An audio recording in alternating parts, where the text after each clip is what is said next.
Thanks, Julie. We are moments away from the debate on House File 1054, a bill to legalize same-sex marriage in Minnesota. It's the only bill on the calendar for today. Representative Karen Clark, Adzia Feller from Minneapolis, sponsors House File 1054. As you can see, members have already begun to file into the House chamber for this historic debate. We will bring it all live to you, but first we'd like to go back and look at how the bill got here today. Last November, Minnesota voters defeated a proposed state constitutional amendment that would define marriage as between one man and one woman. With the support of same-sex marriage proponents and those that worked to defeat the amendment, on March 12th of this year, House File 1054, a bill that would allow for same-gender marriages, was heard in the House Civil Law Committee. More than 60 testifiers, both for and against the bill, were scheduled to speak at the hearing. Social science confirms what common sense and tradition had told us for generations, and that is children do best when raised in the permanent committed relationship of both a mother and a father. Generally, each parent of a different sex contributes different characteristics and enhances different virtues in their children. While it is true that there are many other arrangements in which children have been successfully reared, the simple fact is it is beyond dispute that the optimal setting is between a mother and a father. Far from seeking to redefine marriage, most same-sex couples hope to participate fully in marriages aligned with their faith tradition and their family tradition for all the same reasons other people do. As they care for each other, for children, for elderly relatives, legal protections become essential to family security. Newlyweds are rooted in family, accepted or not. Marriage preserves the family tree and creates a new branch. And what matters to children into adulthood is how well their family branch functions. Kids do better when parents communicate with love, respect, and reasonable rules, whether their household is headed by two men, two women, or one of each. And there is no evidence that children do best with one man and one woman as parents. As a child of two women, I've turned out all right. I captained 2 sports in high school, graduated from one of the most selective colleges in the country, and I have a 3.92 GPA and a grueling Masters of Architecture program at the University of Minnesota. If I were your son, committee members, I think I would make you very proud. Since every child needs a mom and a dad to be born, I don't think we can change that children need a mom and a dad. I believe God made it that way.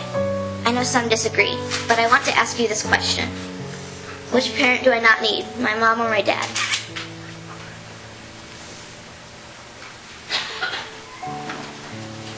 I'll ask again, which parent do I not need, my mom or my dad?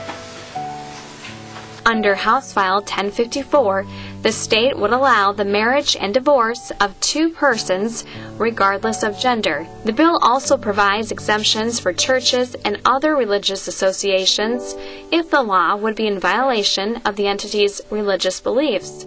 The House Civil Law Committee approved the bill on a 10-7 party line vote. Representative Tim Kelly, a Republican from Red Wing, believing that marriage is not a government affair and that House File 1054 is divisive, sponsors a bill that would allow for civil unions. On April 25th, his bill, House File 1805, which would allow civil unions to be treated in state statute the same as marriage, was referred to the House Civil Law Committee.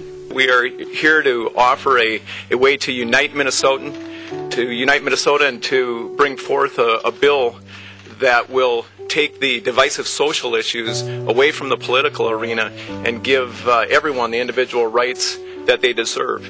And we will be doing that by dropping a bill on the House side to create civil unions in the state of Minnesota. So I am absolutely available here to answer your questions and to also let you know that this is a bipartisan bill. It does have the support on both sides of the aisle, and I am proud of that. Speaker Thiessen said in a statement that House File 1805 would simply create a new, separate, and unequal category for same-sex couples in Minnesota. The bill is waiting for a committee hearing. In the meantime, the House Ways and Means Committee took up House File 1054, the same-sex marriage bill, on Monday, May 6th, where its fiscal impact was considered. Essentially, we would anticipate adding additional members into the state employee group insurance program. Those members would have an additional cost, and so this fiscal note is reflective of that. According to the fiscal note, House File 1054 would cost the state approximately $688,000 annually to provide health benefits to about 114 new people. Various state agency budgets would most likely cover the cost. The bill is also expected to generate revenue from fees collected on same-sex couples seeking a marriage license. The primary increase occurs in fiscal year 14, which results in increased revenue to the general fund of $190,000. And then in fiscal year 15 and beyond, the rate at which the marriage license increase, it significantly declines after that time, and so then that would have a $9,800 positive impact on the general fund. In committee on Monday, Representative Karen Clark recommended that House File 1054 pass and be placed on the General Register.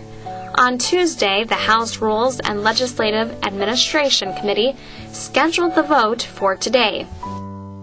Senator Scott Dibble, a DFLer from Minneapolis, sponsors the bill's companion bill, Senate File 925, a bill that also provides same-sex marriage in Minnesota.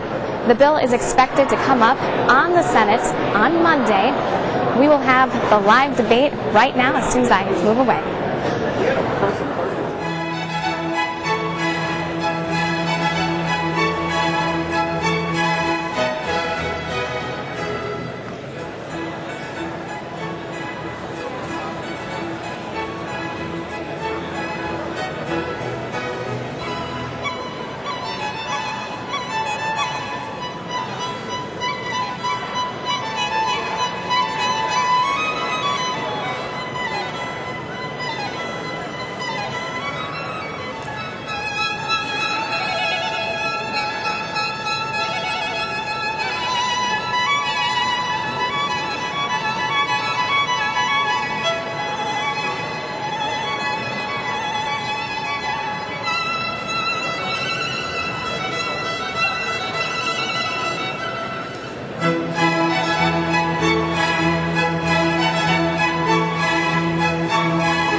House will come to order.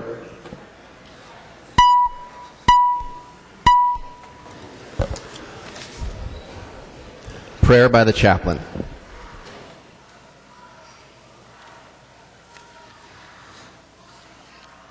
First, a word from the prophet Isaiah. If you remove the yoke from among you, the pointing of the finger, the speaking of evil, then your light shall rise in the darkness, and your gloom be like the noonday. Let us pray. God of righteousness and justice, God of goodness and grace, today we ask for your presence in this chamber. The eyes of the whole state are upon this session. Division runs deep with much passion and emotion. People of religious faith on both sides of the question claim your call for righteousness and justice as support for their position. Secular people on both sides cite studies and traditions and trends. So now we ask for your blessing upon this house, upon these women and men, sincere and dedicated all. As they raise their voices in debate, let there be no pointing of the finger. As they stand in deliberation, let there be no speaking of evil. Rather, O God, at this noonday hour, let any darkness or gloom brought on by the difficulty and gravity of today's session be driven away with the light of mutual honor, respect, and integrity. Yes, O God, bless us all with your presence. Amen. The chaplain for today's session is Reverend Paul Rogers, Minneapolis, Minnesota. Pledge of Allegiance. Please remain standing and cite the Pledge of Allegiance to the flag of the United States of America.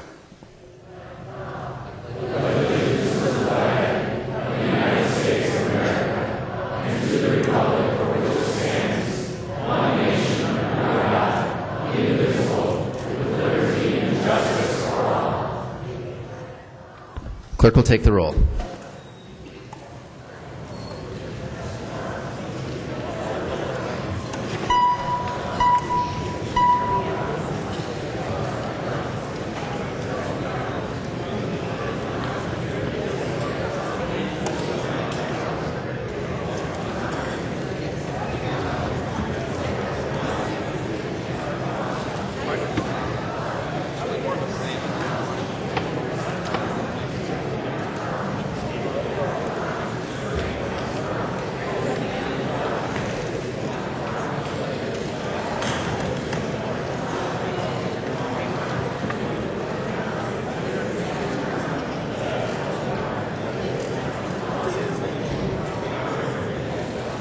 Clerk.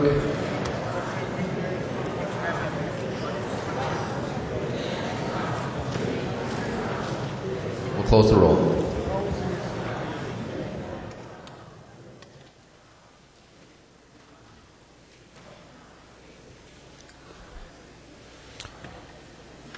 A quorum is present. The clerk will read the journal of the preceding day. Journal of the House, 87th Session, 2013. 52nd day, St. Paul, Minnesota, Wednesday, May 8th, 2013. There's no objection. Further reading of the journal will be dispensed with, and the journal will be approved as corrected by the Chief Clerk. Hearing no objection, the journal is approved as corrected by the Chief Clerk. Comparison reports. A copy of this order of business is on each member's desk. If there's no objection, the motions will prevail. Hearing no objection, those motions prevail. Reports of standing committees and divisions. A copy of this order of business has been placed on each member's desk. If there's no objection, those motions will prevail. Or those reports will be adopted, excuse me. Hearing no objection, those reports are adopted. Second reading of Senate files. Second reading, Senate File 1006. Second reading. Introduction and first reading of House files. Introduction and first reading of House Files 1829 through 1831. First reading House Files 1829 to 1831. Messages from the Senate. Message from the Senate. Mr. Speaker, I hereby announce the passage by the Senate of the following House files herewith returned as amended by the Senate, in which amendment the concurrence of the House is respectfully requested. House File 92, an act relating to employment. Winkler moves that the House refuse to concur in the Senate amendments to House File 92, that the Speaker appoint a conference committee of 3 members of the House to meet with a like committee appointed by the Senate. Representative Winkler, to your motion. Thank you, Mr. Speaker. Members, this is the minimum wage bill that we debated last week. I think the Senate work can be approved upon, and I would ask that we refuse to concur. Any discussion? Hearing no discussion, all in favor say aye. All opposed, no. Motion prevails. Announcements by the Speaker. Announcement by the Speaker. The Speaker announces the appointment of following members of the House to a conference committee on House File 92, Winkler, Metza, and Poppy. Announcement by the Speaker. The Speaker announces the appointment of the following, the change in membership of a conference committee on Senate File 1589. Delete the name of Bernardi and add the name of Purcell. Calendar for the day. The first bill on the calendar for the day is House File 1054. The clerk will report the bill. House File 1054 on the calendar for the day, the first engrossment, an act relating to marriage. Representative Clark. Thank you, Mr. Speaker and members. I just want to say I'm really happy and proud to be here today. This is a historic day for Minnesota, and it reminds me what we did 20 years ago here when I was a chief author then, and we added those words, sexual orientation, to the Minnesota Human Rights Act. And that protected our gay, lesbian, bisexual, and transgender Minnesotans from unlawful discrimination in employment, housing, public services, access to education, access to credit, and public accommodations. The passage of that law had taken 20 years to pass, and the bill that we're proposing today has taken another 20 years. And I just want to say that there's been a lot of discussion that's been going on around Minnesota, especially in the last 2 years, all about what marriage is. More people than I can imagine, thousands of families have been talking about marriage, and we've been talking about marriage as a love and commitment and responsibility that two people can share. In the process of that discussion, many families from all over the state, I know, came out in support of same-sex couples and the families that they know and love and respect in their own lives, in their own communities. And I know that's true for members here. There are always members here, and many who have told me that you have GLBT family members and understand this issue from that standpoint. And what it really leads to is that in Minnesota, we don't turn our back on our families. I want to share a photo with you. I think the front desk has it. This photo is a personal photo that was taken in June at the Minneapolis Gay Pride Parade, right after we had passed that amendment to the Minnesota Human Rights Act. And I am the person, as you're laying it on your desk, over on the left. I don't have gray hair, so maybe some of the new members might not recognize me, but there I am, next to my partner, who is here or will be here upstairs, and my mother, who has passed about 10 years ago, and my dad, who passed about 2 years ago. And they're not here, of course, in physical body, but I know they're here in spirit. And what I want you to do is to read the sign that they were carrying at that Gay Pride Parade 20 years ago. They carried a sign that said, "Our gay children should have the same rights as our heterosexual children."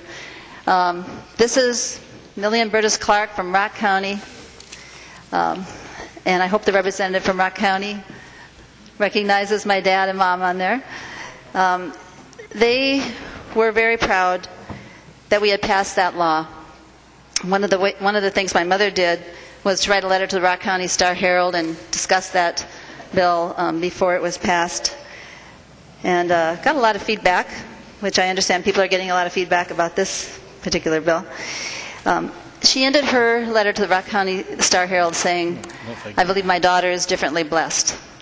And I always appreciated that about my mom and dad, and I know they're here in spirit. So just look at that photo and keep that in mind.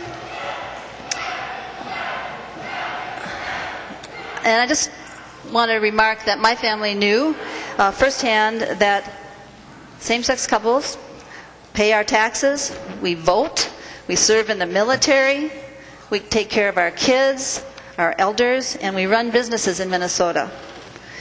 We work hard and we contribute to the same Minnesota system as everyone else. So I conclude that same-sex couples should be treated fairly under the law, including having the freedom to marry the person that we love. When we fall in love and decide to commit ourselves to another person, marriage can be part of that whole commitment. And I do think it's become clear that most Minnesotans believe that marriage is a unique promise of love, commitment, responsibility, and fidelity that two people share. That we believe in Minnesota in treating others the way we would want to be treated, and that none of us would want to hold that it is illegal to marry the person we love. Freedom means freedom for everyone. Unfortunately, here in Minnesota, until we pass this law, same-sex couples are still excluded from marriage. We've had a number of polls. In April, a KSTP poll said that 51% of Minnesotans support allowing same-sex couples to marry. And there's some other polls, and we'll be talking about them perhaps as we go along today.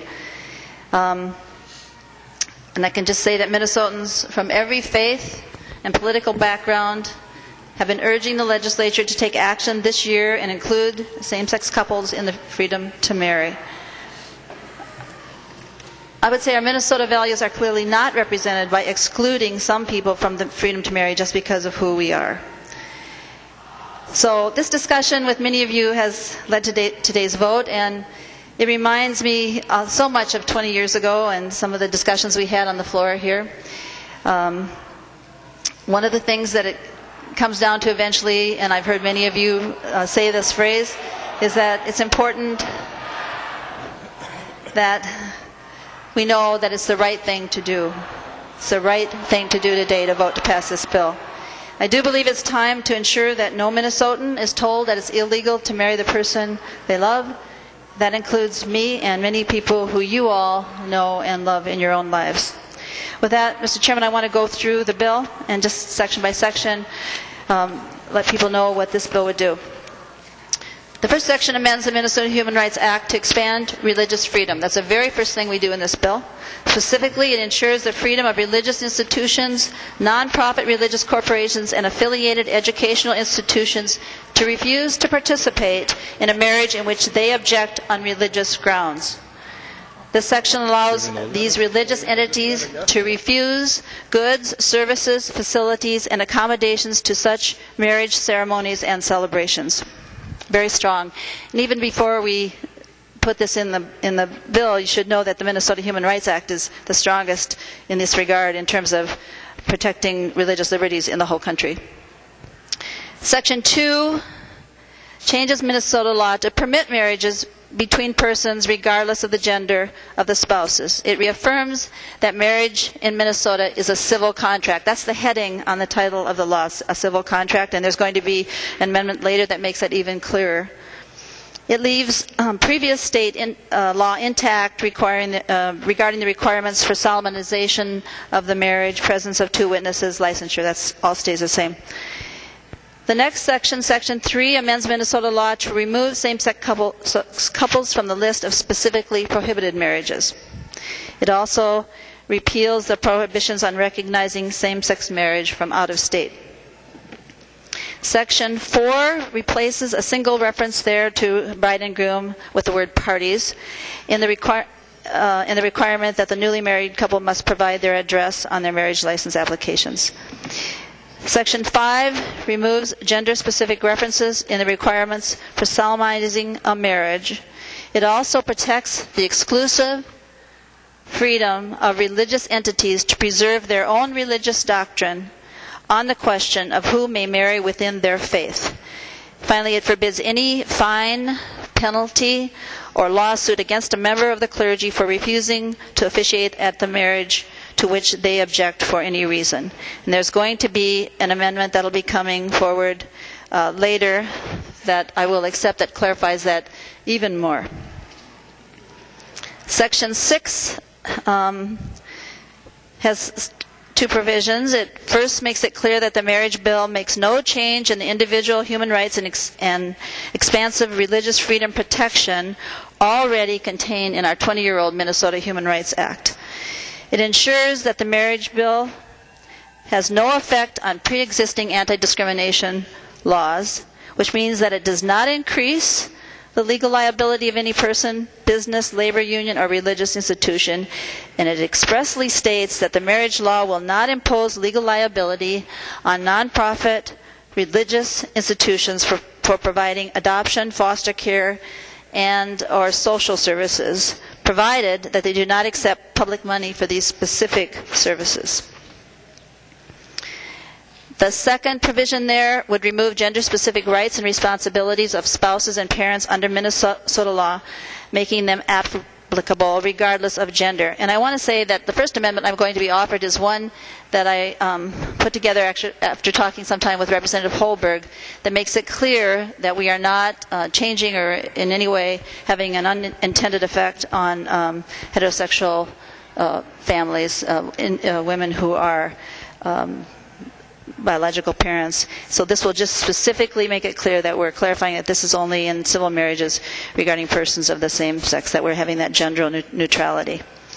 And Section 7 equalizes the availability of divorce for same-sex, opposite-sex couples under the state law. The current law, as you may know, requires that a person seeking divorce must live in Minnesota for 180 days prior to filing.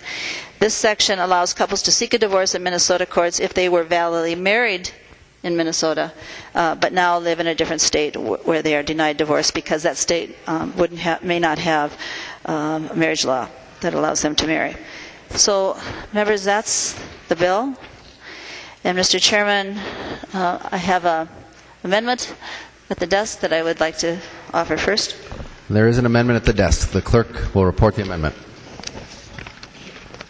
Clark, moving to amend House File 1054, the first engrossment as follows. The amendment is coded 90. Representative Clark. Thank you, Mr. Speaker and members. As I mentioned, I had talked with Representative Holberg, and this law clarifies that we're talking about gender neutrality only in a civil marriage between persons of the same sex. And Representative Holberg, I'll let you know that I talked with a judge in Hennepin County who says this does it.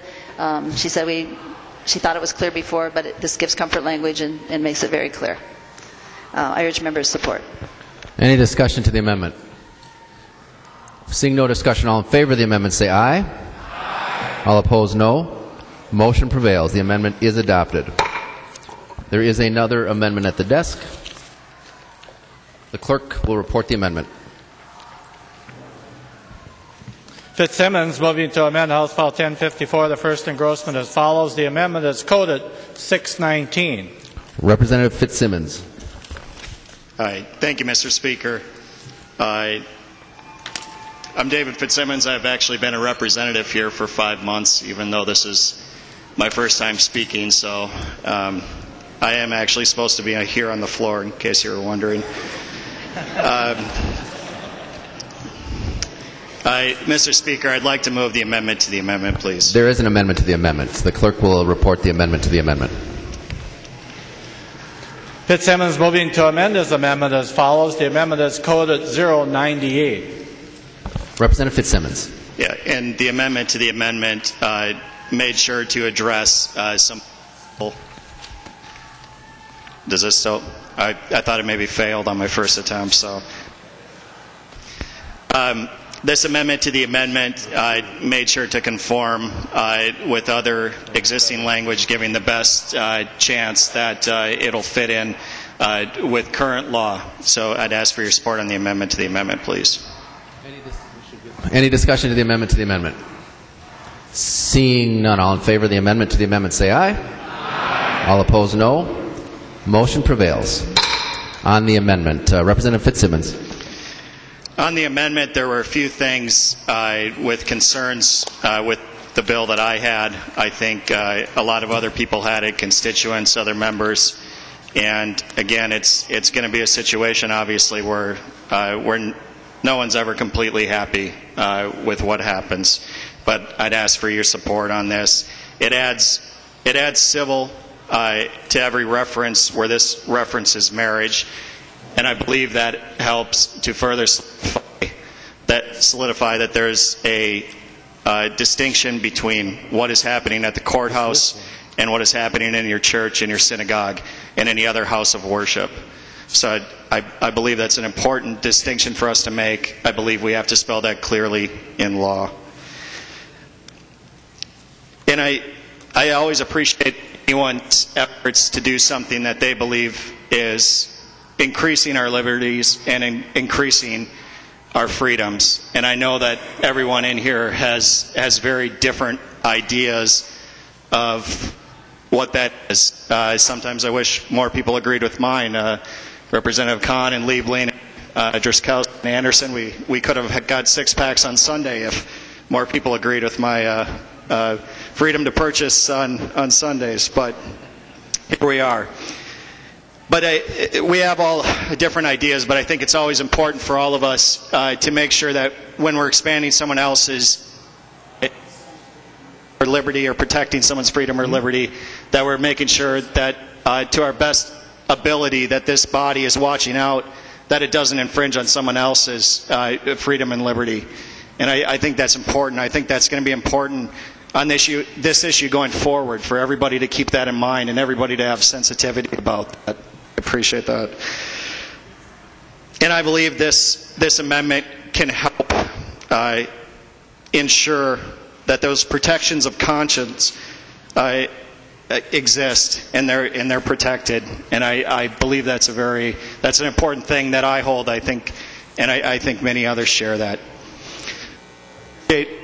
Your support on the amendment. And Representative Faust. Thank you, Representative Fitzsimmons, for bringing this amendment forward. I think that this is a very important issue. As a Lutheran pastor, religious freedom is extremely important to me, and anything we can do to support that in this bill, I think that's great. So thank you very much. Further discussion to the amendment. Representative Clark. Thank you, Mr. Speaker. Well, I want to say I hope people will vote for this amendment. I thank you, Representative Fitzsimmons and Representative Faust, who worked on this amendment. I think it does clarify even more the protection of religious freedoms that we intend with this bill, so I appreciate that, and I urge a positive green vote. Further discussion? Seeing no further discussion, all in favor of the amendment say aye. Aye. All opposed, no. The motion prevails. The amendment is adopted. There's another amendment at the desk. The clerk will report the amendment. Kelly and others moving to amend House File 1054. The first engrossment as follows. The amendment is coded DE1. Representative Kelly. Thank you, Mr. Speaker and members. Well, what a great day for Minnesota. Because this is the day that we get to put an end to discriminatory language in statute for Minnesota. Representative Clark, I think this is a great picture. Our gay children should have the same rights as our heterosexual children. Well, isn't it a wonderful thing that today the only question is how we do that? You know, this has been an interesting journey for me. 2 years ago, I stood up on the House floor and spoke against the marriage amendment. The marriage amendment was going to define marriage as one man and one woman and put it in our state constitution. And I felt that was wrong. Now, I was applauded by many people out in the hallway and by the gay community and many of you on the other side of the aisle. So what has changed? Well, first of all, I'd like to speak to my civil union bill. As many of you know, I started out with a civil union bill that aligned civil unions and marriage side by side. Absolutely, the intent there was to give the same rights and benefits to same-sex couples as heterosexual couples. Well, that didn't go over very well, was not received well. It was suggested that I was a segregationist, that I wanted to create separate but equal classes, second-class citizens. I can assure you that that was not my intent. But I can tell you that it absolutely did clarify things for me. This debate is over one word, and that word is marriage. It is the reason the state of Minnesota spent $18 million debating this. You know, if we go back a couple of years, Representative Lesch, you actually spoke to this very well in your speech in the House floor. You gave us a little history lesson about the 30 Years' War, fought over religion,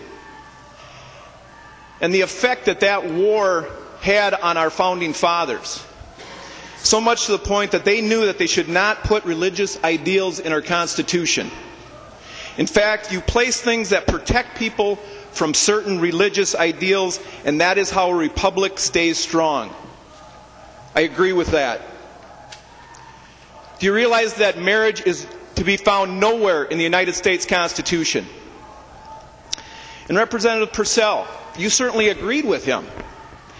In fact, you stated that the word marriage should not be found anywhere in state or federal statute.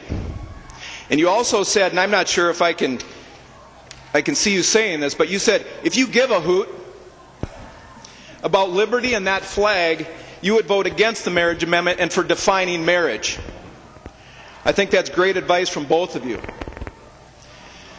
So now we have a current civil union bill. This bill removes the word marriage from our statute and protects the word marriage from our statute and gives everyone equal rights and equal benefits in statute. The state will now enforce a civil union contract, as it does with many, many contracts. And we will all be able to believe and hold true what we believe marriage to be. Now, I have to say that preparing for this talk this afternoon really wasn't too difficult, because all I did is I went back and listened to our conversation, our 5-hour and 34-minute conversation 2 years ago. Very enlightening and very good words from the other side of the aisle. Representative Dabney, you stated something you've used since 2004. You said the core of this issue is that gay and lesbian families have the same needs as a straight family: for financial stability, for access to health care, for respect of their family's integrity and values of their inheritance rights, and to all the other distinctions of civil law and civil rights. It is just that simple. And I really do appreciate the way Representative Mariani and Representative Hornstein framed the debate. Representative Hornstein, you quoted a Nobel laureate who stated very succinctly that life is about moments. Moments that define our humanity. The birth of a child, a graduation, and a wedding. You spoke about your friends' wedding, Scott and Richard. What a sacred ceremony that was, and how special that was, and what a moment that was. And you were concerned, and absolutely should have been, that we were defining marriage, and now the government was defining how we experience those moments. That was wrong. And it's wrong that we define marriage today. And Representative Mariani, I think you probably summed it up best. What a great, great quote. You said that laws exist to govern our activities, not to govern who we are. In fact, that we were running a huge risk by placing in our Constitution the ability of one group of folks to govern the who-ness of another. Fantastic word. But it's right on. And you were afraid that this risk of having this one group of people, by simple virtue of being in the majority, was going to impose their views on a group of citizens. Members, I am not the enemy here today. This amendment is the voice of reason. I understand what the emotional attachment is to this debate. We've lived it. We've all lived it for the last 2 years. But if we continue with this existing bill in this format, we are doing exactly the same thing that we were fighting for and against for the last 2 years. We are doing the exact same thing that we all stood up for 5 hours and 24 minutes and railed against. Don't define marriage. That's not up to the government. 2 years ago, I stood up and I quoted a line from a movie, and Representative Murphy, I think you said it was one of your favorite movies. as American president, where the president stated, you know, America isn't easy. America is advanced citizenship, and you've got to want it bad because it's going to put up a fight. It's going to say, you want free speech? If you want free speech, then let me see you acknowledge a man standing center stage, advocating at the top of his lungs that which you would spend a lifetime opposing at the top of yours. Show me that and make that be a symbol of your country. Folks, we might not agree with everybody here. We certainly do not agree with everybody here on the word marriage. But it does not suggest that we should impose our beliefs on everyone. 2 years ago, it was about rights. It was about freedom. Freedom of speech, freedom of choice. You know, and at that time, I asked Representative Kriesel, I asked him to stand and answer a question, why was he in Iraq? His quote, I chose to go to Iraq so I could defend our way of life and our freedom, and to promote freedom to an oppressed group of people on the other side of the world. Nowhere in his comments did he suggest that he went over there to impose his beliefs on someone else. So here we are today. This is a great day. We can stop, we can put an end to discrimination and prejudice, and we can pull the discriminatory language out of statute. All I'm saying is there is a right way to do that and a wrong way to do that. Representative Paymar, you talked about the 3 C's. Who do we listen to when we make decisions? Our caucus, our constituents, and our conscience. Today we have to make that decision and we have to move forward. What I'm suggesting is that we do not do what we implored everyone not to do 2 years ago. But let's do this the right way, and I look forward to eliminating discrimination from statute. I'd urge your support. Representative Simon. Thank you, Mr. Speaker and members, and thank you, Representative Kelly. You're no one's enemy. You're a friend. And I think all of us, no matter where we fall on this issue, respect you and respect how mightily you have struggled to try to find what you see as common ground. But unfortunately, I stand to oppose your amendment, and here's why. I understand what you're trying to do, but what this amendment does is take away marriage from 2.2 million Minnesotans. There are 1.1 million heterosexual marriages in Minnesota right now, and this amendment would say they are no longer married. They don't have a husband, they don't have a wife, they have a civil union partner or something like that.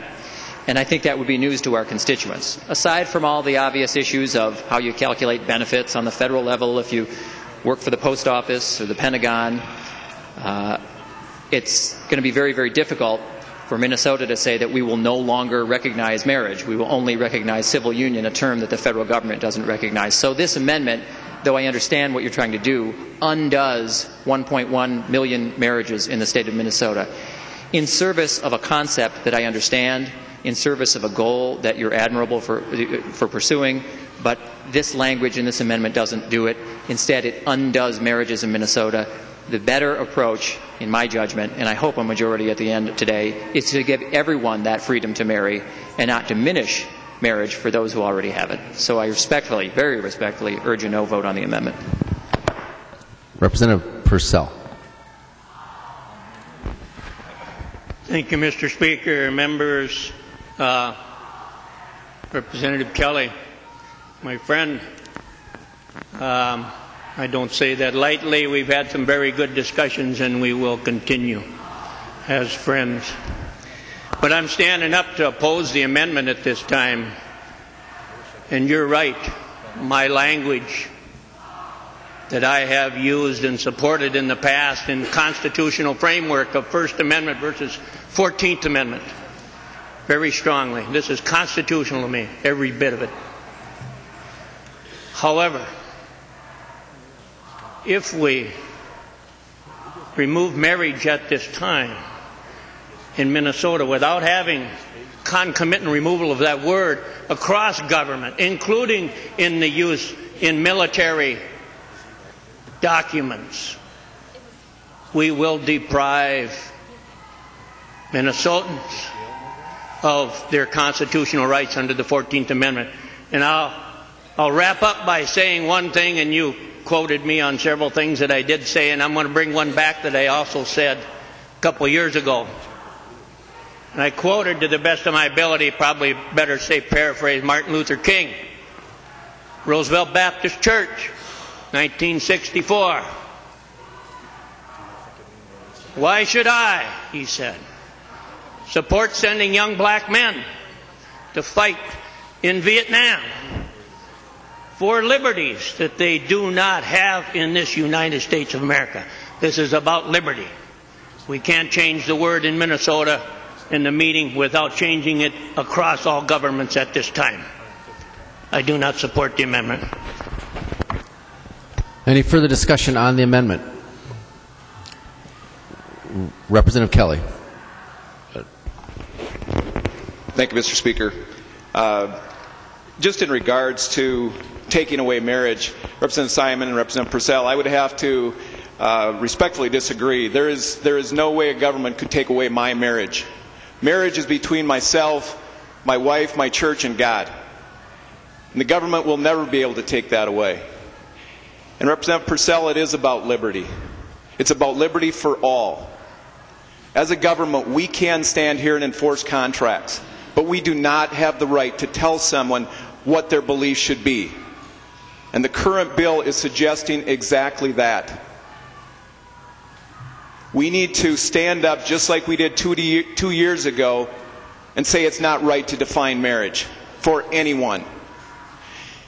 The federal government, as I said, in the U.S. Constitution, marriage is not anywhere in the Constitution. The federal government has always acquiesced to the states in regards to their definite definition of marriage.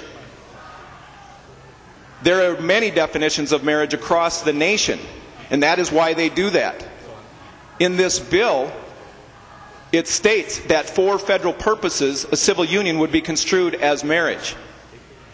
So you're starting to look at arguments and trying to justify and rationalize why we are trying to define marriage, and that's wrong. I would urge your support and would appreciate a green vote on the amendment. I'd ask for a roll call, please. A roll call has been requested. Seeing 15 hands, there will be a roll call. Representative Norton. Thank you, Mr. Speaker. Well, I did rise to request a roll call. My colleague beat me to it. I will just say a few things. Today is very joyous for many people, and it's difficult for many people as well. And I would say it's difficult for a variety of reasons, but one of those is because on a day like this, when we have to think about what's the right thing to do, so many different things are weighed. Our personal views, our constituent views, human rights issues, all those things are coming into play. And for people on both sides of this issue. My constituents are kind of mixed on this. And so I'm having to balance what I've learned here at the legislature, what my colleagues say, what my constituents say, and I find myself in an awkward position and have for several months now. Representative Kelly tried finding a middle ground, and I signed on that bill with him, and I'm appreciative for his efforts. He did spend a lot of time working on this. And I do want to say I also want to thank Representative Clark, because many of the same issues that have just been mentioned, Representative Clark has done a fabulous job addressing those as best she can with as many fixes as she could in the bill to help make this easier for a lot of people, and I can't tell you how much I appreciate that. I'm trying to.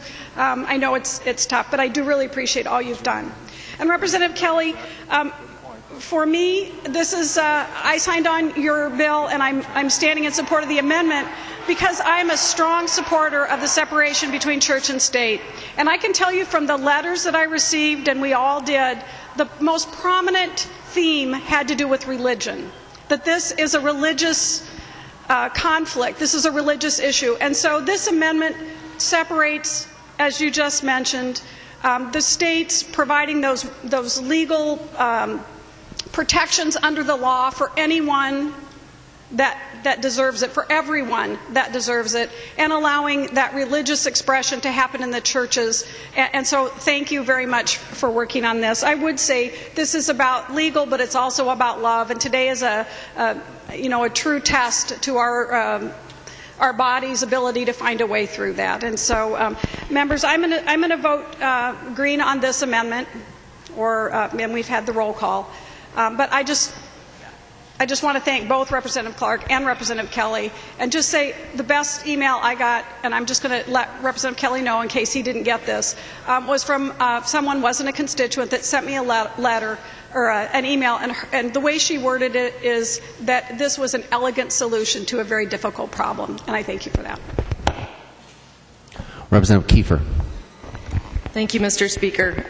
Obviously, I've been in support of this amendment also and signed my name to it. I promised after the last vote 2 years ago that I would try to find a solution, make sure that we get the rights, because I understood what the problem was.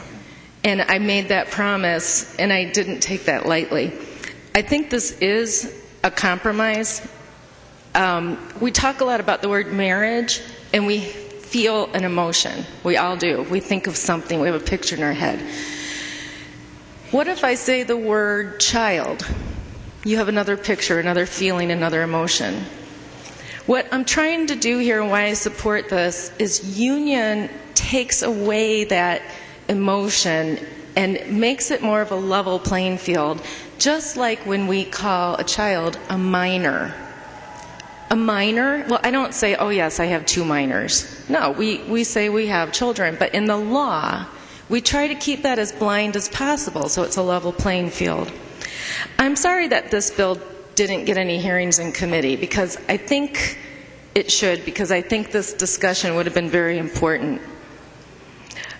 I look at politics here, and I've talked about this before. You know, it becomes so partisan in this room. There's 134 of us, and we make decisions for the entire state. And the entire state is very divided on this, and it's very emotional. We need to represent the people. Too many times in this room, there's a you lose, I win, or I win and you lose, or whatever it is. And I'd like to find a true win-win for the state, for how we're going to govern and how we're going to do the right thing. And I also understand that, folks on the other side, I know some of you are having a lot of heartburn over this, a lot of pressure. I would ask you to do the right thing and vote for this amendment. I think this would be a good solution so that we can heal and move on as a state together. And we respect everyone's rights. And we preserve families. And we respect different families. They're all structured differently. There's single-parent families. So I would just encourage you to vote green, and let's hope that the Senate concurs. And Mr. Speaker, I'd ask that you respect your members if they decide to vote green too. And when we get those green votes up, I hope the board closes. Thank you. Representative Clark. Thank you, Mr. Speaker and members. Representative Kelly, I know you mean well, but I have to really urge people very strongly to vote against your bill. One just really technical but very important correction I need to make to what you talked about was, you said the federal government would be required, is in this bill, required to recognize civil unions. We took that provision out way before the hearing even in the committee, because we can't tell the federal government that to recognize civil unions, and that's the problem, part of the problem.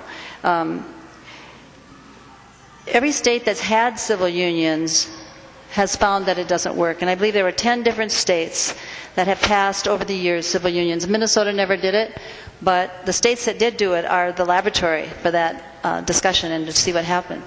And I believe the states that did it included Vermont, Connecticut, New Hampshire, New Jersey. New Jersey had it in place for 10 years, and they repealed it and passed marriage. And I would say, you know, what they helped us understand is that the general public doesn't know what civil unions are. They don't know what civil unions means. You go to a hospital, you go to a store, you go to, provide some sort of family recreation opportunity, and you say, well, we have a civil union here. It doesn't mean anything to people, and in some cases it's actually been an urgent situation where the right of a same-sex committed domestic partner, civil union partner, has been ignored or forbidden to be recognized, and it's tragic when that's happened, and it has been life-threatening in some cases. Civil unions are not something that people understand, and unfortunately, as Representative Simon said, what this really does do, this amendment would abolish marriages in Minnesota, and I don't want to abolish marriages. I want to expand the meaning of marriages and make sure that it can include all of our families. I think it's so important that we strengthen our families. It's important to the children. It's important to the individuals involved. So I urge a red vote on the Kelly Amendment. Thank you. Representative Loon. Thank you, Mr. Speaker. And I rise in support, strong support, for the Kelly Amendment. And I thank my friend from Red Wing for all of his work in bringing this forward. I have discovered over the past few months how incredibly popular I am. I've been visited by hundreds and probably communicated with by thousands of people. And I have listened with an open mind and an open heart intently to the views of my constituents on this. And in contemplating this issue, one of the questions that's been posed to me is, Representative Loon, what does your marriage mean to you? And I thought, what an intensely personal question, what an intensely personal answer that could be very different no matter who you're talking to. And how can government possibly capture that in an accurate way for each and every person? And it's that thought that draws me to Representative Kelly's amendment and to the solution he's offering today. Liberty, individual rights, individual freedoms, something we all hold very dear and take incredibly to heart our responsibility for upholding. Our laws are not currently equal for all persons in this state. Representative Kelly offers a solution that makes the law equal without trying to define from government an intensely personal relationship which could be different from person to person. And that's why I think he has provided a thoughtful, responsible, good solution to what has been a very difficult and sensitive and emotional issue for many of us. I understand some of the concerns that the other side has raised, but as you also know, as we stand here debating this topic today, the Supreme Court of the United States is also contemplating issues with regards to marriage in the individual states. This is a topic that is very much, I'll say, in flux right now, and we don't know where that's going to lead. I don't believe that our federal government is going to turn its back on the states and their decisions and their unique approaches to providing liberty and equality and freedom for all of its citizens. That's what our nation is founded on.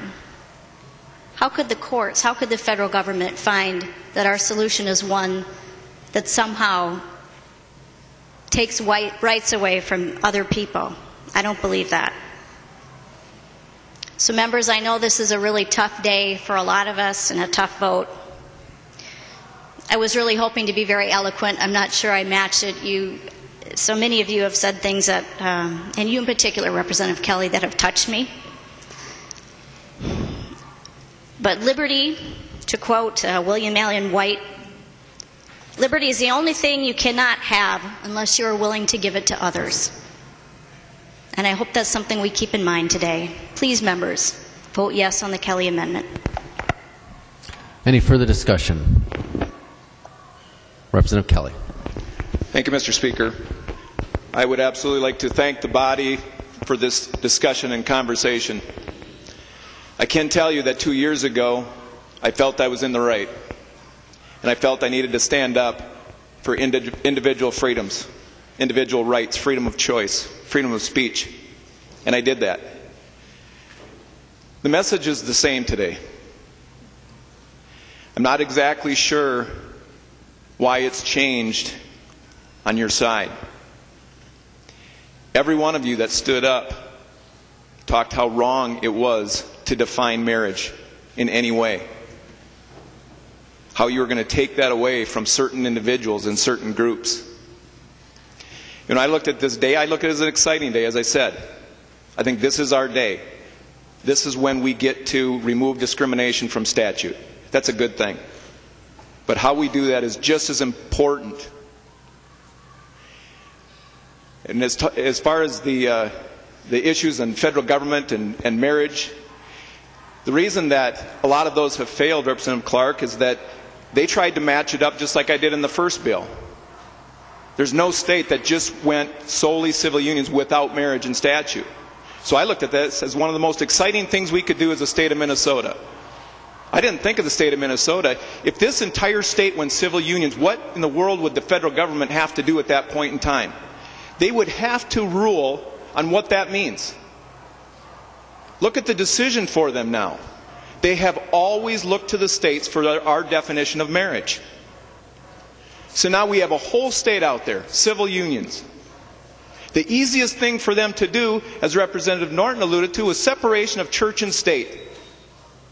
How can you not agree that marriage is a religious institution and a religious word? It is so important that we have fought 2 years to protect it. But we should be protecting it for everyone.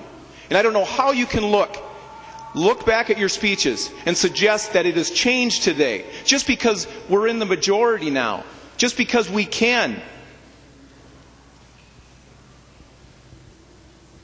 We should not be defining those moments, the moments that create our humanity.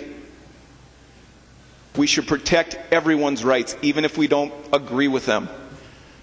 Please vote green. Seeing no...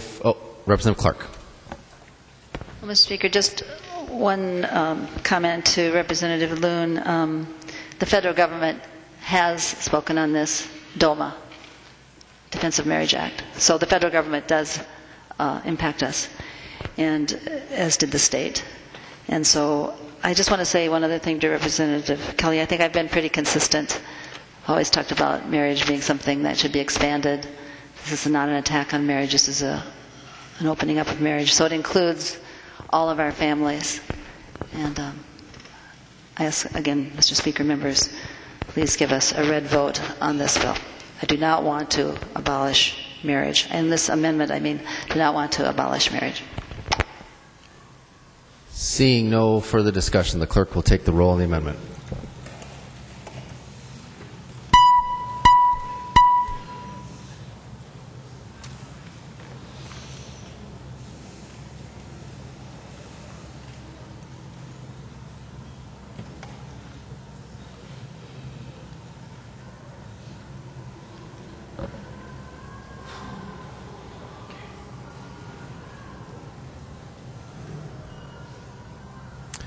The clerk will close the roll.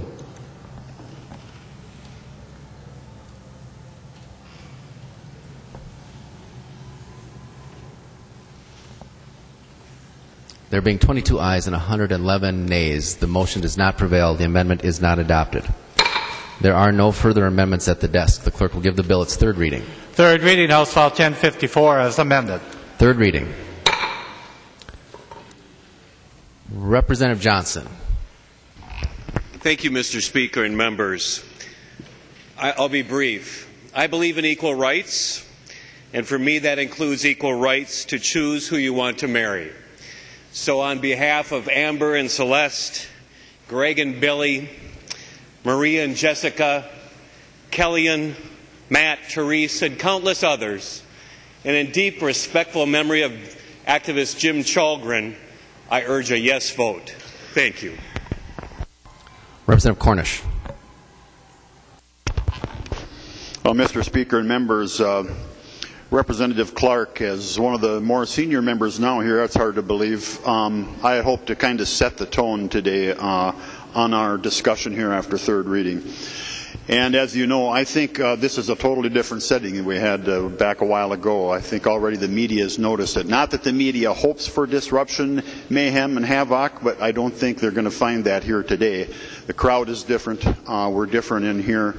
I wanted to tell you that you are an absolutely wonderful person. I have the utmost respect for you. I don't know of a kinder, more gentle woman on this floor that has a bigger heart for the environment, the underprivileged, the downtrodden, the American Indian, especially the women. And admire you. I've signed on to bills on chemicals that I can't even produce or pronounce because I trusted your judgment on that. And having said that, I hope you know that I have to veer off of our somewhat common path and vote no today on this. But I wanted to let you know that I am not a homophobe or a Neanderthal or a hater. None of those definitions, and I have the utmost respect for you and admire your convictions, like you know that I have some strong convictions on my side. And with that, I hope that the reasons are that I'm voting no. The basic one is my constituents back home, the majority of them wanted me to vote that way. And then other socioeconomic reasons, the environment that I was raised in with my mother and dad on the farm, and my interpretation of Scripture. And I know that vastly different from other Christians and other religions also, and everybody has their opinion on that. But I wanted you to know that. And I hope that my Republican friends that follow me today also do so in love and respect, and they can get up and give their reasons why they're voting no and what they believe are good reasons like mine, but they do it with respect and not with raised voices or pointed questions or accusations or labels. And I wish you the best and hope you realize, as my constituents do back home, why I have to vote no. Thank you. Representative Dean. Mr. Speaker and members, Representative Clark, Representative Johnson, I agree with you that I think this is an issue of choice. My son is 20, and he has much of his life yet ahead of him. Actually, I do not know if he is gay or if he is straight. We have not had that conversation. But it makes no difference to me. I love him just the same, and I want him to have the freedom to marry the love of his life, whomever or whatever that gender might be. And it is that ability to make that choice that I speak to today. I've been in a committed relationship with my partner Joan for nearly 15 years. We are not married. We are not married because we choose not to be married, and a choice that currently same-sex couples do not have in the state of Minnesota. I believe they should have that choice. During the past few weeks, all of us have gotten hundreds of emails and phone calls from those who support and those who oppose marriage equality. My decision today will be somewhat easy. I personally believe in marriage equality, and the contacts from my district have been overwhelmingly in support of marriage equality.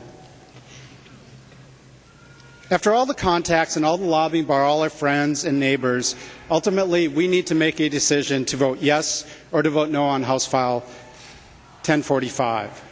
Sometimes it gets down to doing the right thing. 45 years ago, Martin Luther King Jr. gave a Passion Sunday sermon at the National Cathedral in Washington, D.C. During that sermon, he said, "Cowardice asks the question, is it safe? Expediency asks the question, is it political? Vanity asks the question, is it popular? But conscience asks the question, is it right?" And there comes a time when one must take a position that is neither safe, nor political, nor popular, but one must take it because it is right. My fellow colleagues, I ask you to join me today in doing what is right and to vote green. Thank you. Representative Isaacson. Thank you, Mr. Speaker. Members, it's a privilege and honor. I feel it's amazing and lucky to be at this point in history to have the opportunity to do what I feel is the right thing. Many of you may not know this, but I'm expecting our first child in July. We're very excited, and I'm terrified at the same time. But I'm learning the best I can, and I've got some good teachers. But it really does make me think about the future and how things are going to change and the things that I want for that child and how I want to see that future unfold for the opportunities my child has. But for me, I'm a context person. I think of things in the context of the past, present, and future. And a good friend of mine, friend of over 20 years, shared with me when I was on the way in today. He said, think about how it was when we were kids. What was it like in school? What were the words we used? What was the culture of being gay back then? And what did that mean to a lot of people? And how was that used in a negative way? And is that the culture we want to have our kids growing up in? Currently, I'd like to think that culture is getting better. When I was a kid, I remember in middle school, that was one of the worst things you could call somebody else. And I think, it makes me sad to think back about how that was the norm. I'd like to think today some of that's changing. And I really, sincerely hope that as we take a step forward, when my kid is in school, that just isn't even a part of the consciousness. It isn't a part of the public discourse.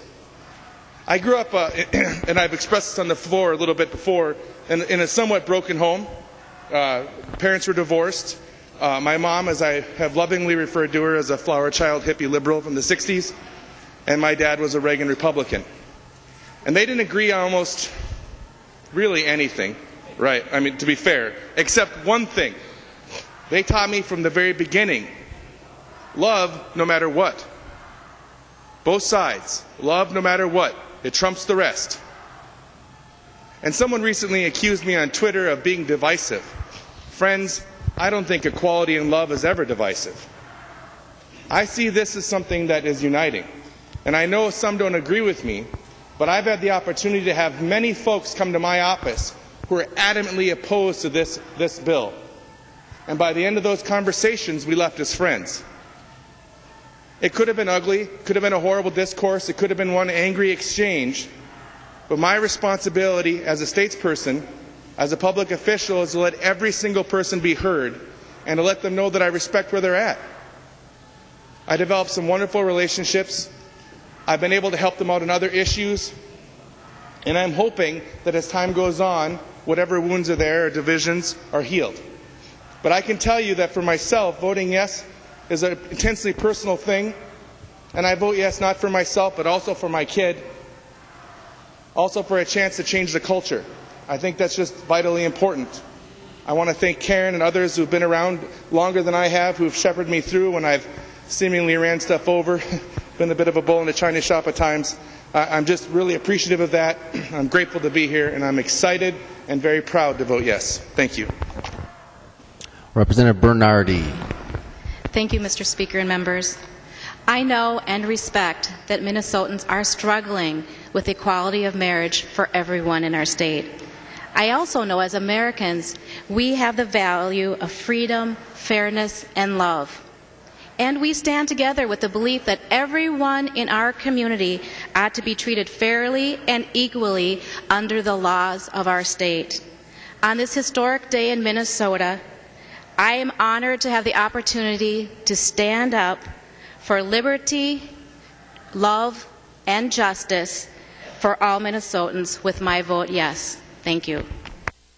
Representative Woodard. Thank you, Mr. Speaker. And as has been said numerous times on the floor about this particular issue, this is indeed a divisive issue. And if it's one thing we've learned in the last election, is that Minnesotans are divided on this issue, with many passionate emotions, many passionate ideas about the definition of marriage. And today we are on the House floor debating another divisive social issue. And I will tell you that many of us ran in the last election with the idea that we were coming to St. Paul to deal with fiscal issues. We were going to come to St. Paul. We were going to stop the gimmicks. We were going to make sure those things that are important to us are funded, that in my case keep taxes low, in some of your cases to raise revenue. But I'll tell you what I did run on when it comes to social issues, and that is not to redefine marriage.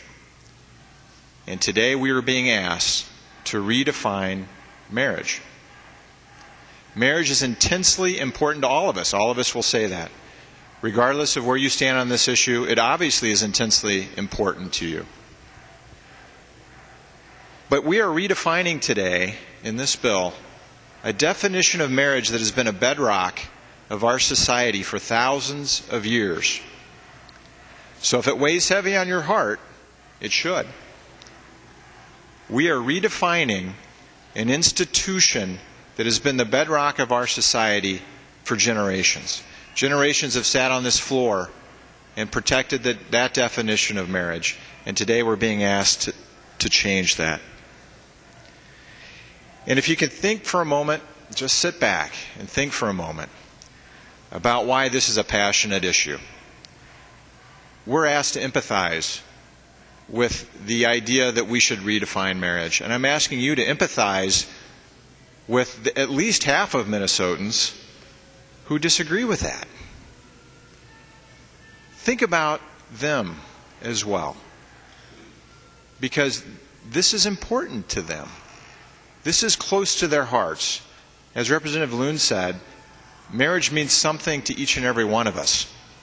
It is love, it is our family, but from a societal standpoint, it also is important definition, because it is, again, the bedrock of what this state and this country has relied upon for generations.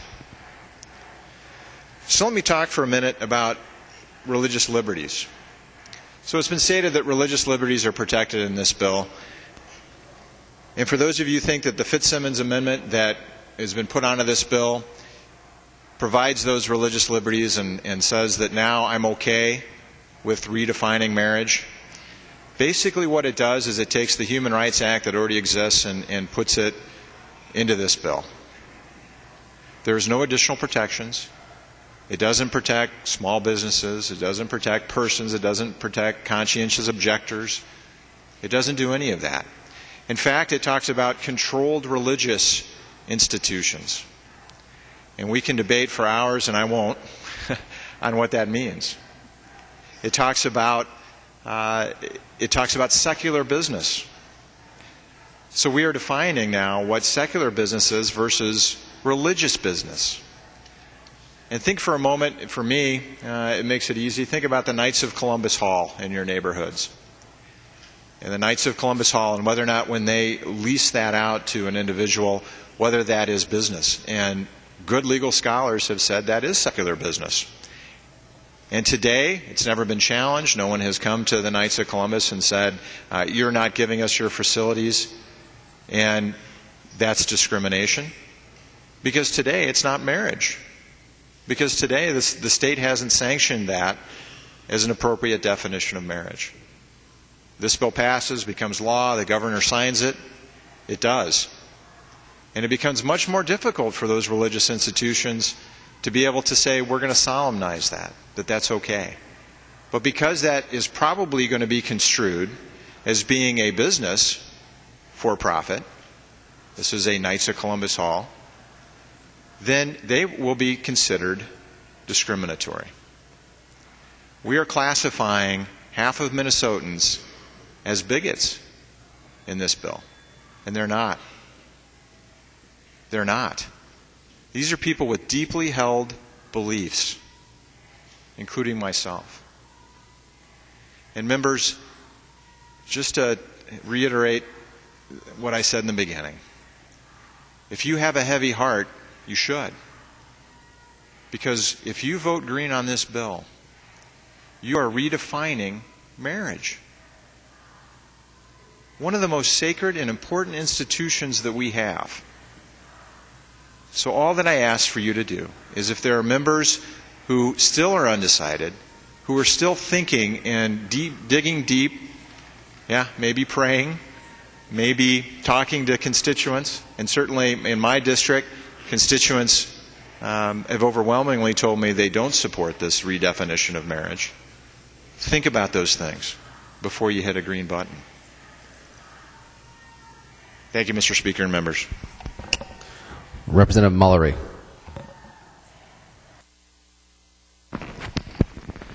Thank you, Mr. Speaker and members. It's only a little over 2 years ago when the raid on Stonewall seemed to trigger the gay rights movement in this country. Last night I was thinking about this historic vote we are taking today and about how I, without ever planning or intending to do so, have been able to have a tiny part in the human rights struggle of the last few decades. As many of you know, several years after Stonewall, and I was in college and working part-time at a job there, and a new group on campus came in and wanted to have a gay dance at Kaufman Union at the University of Minnesota. The request was turned down by the Student Activities Bureau, and it was appealed to the office I was in. I checked with other universities. Not even liberal ones like Berkeley and Harvard had ever allowed gay dances at their universities. But it just seemed right to me, and so I recommended that to my boss. He said he really didn't care, but that I could get fired over it. I could do it and allow it, but I was taking responsibility. So I went ahead with it, and little did I understand at the time that it was going to go viral and appear on news all over this nation and even all over the world. That's how shocking it was just merely 40 years ago, and how far we've come from then. The U got thousands of complaints. For about 3 months, I was on the verge of being fired, but lasted it out. Many older GLBT friends even still tell me that they came to the Twin Cities originally just because of seeing that video on the news wherever they were in the country, and they thought we were a welcoming community. Now, 40 years later, I'm really lucky to be privileged to be here and able to do one more small thing, and that's vote for putting equality into the law. I tell you that story today just to encourage people to stand up for what's right. 4 decades ago, I did what was right, and I'm proud of it. And if you support equality today, I think you'll be proud of it the rest of your life. Now is the time to let loving couples have full rights under the law and to be treated as full-fledged citizens whether born gay or straight. Now is the time to give young children equal opportunities growing up whether their parents are gay or straight. Right now, they and their parents not only suffer because of the many monetary and social barriers they face under the law, but also because of the emotional problems they face because their parents aren't considered married under the law. It is really insidious what we are doing to those children under present law. It took centuries for people to be treated equally under the law, despite the color of the skin they were born with. Now is the time to treat people equally under the law, whether they were born gay or straight.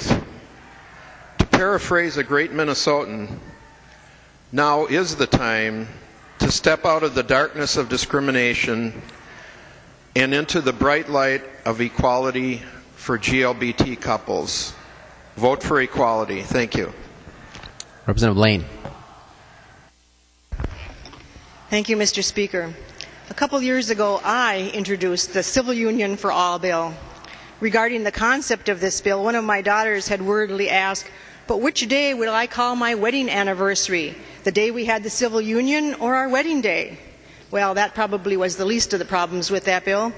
But as it turns out, this daughter had her wedding celebration at a Mexican beach resort, but in order to have an American marriage certificate, they were married a couple weeks earlier in Las Vegas. And no problem, their anniversary is their wedding date. But the times have changed since that civil union bill, and the very word marriage is so charged with such hopes and dreams and depths of meaning that it rightly has become the focus. Yes, there are the 515 laws for economic protection and societal privileges, like being able to be with your loved ones in the hospital. These simply need to be equally accessible for all. But there's something else too. This word marriage is more charged today with hopes and dreams and depths of meaning because of the examples of those who have lived its essence without the permission to use the word for so many years. We have learned from them, from Karen and from Susan and from my friends Nancy and Becky. We have learned from them the depth and expansiveness of this commitment. They have helped to deepen our understanding that relationship is built on shared commitment, on love and devotion beyond a piece of paper or a societal imperative, and that family is more complex and amazing than we have thought. I offer the LGBT community the gift of this word, marriage, and I thank them for helping us see more clearly that authentic and enduring relationships are beyond any word or label. Representative Mariani.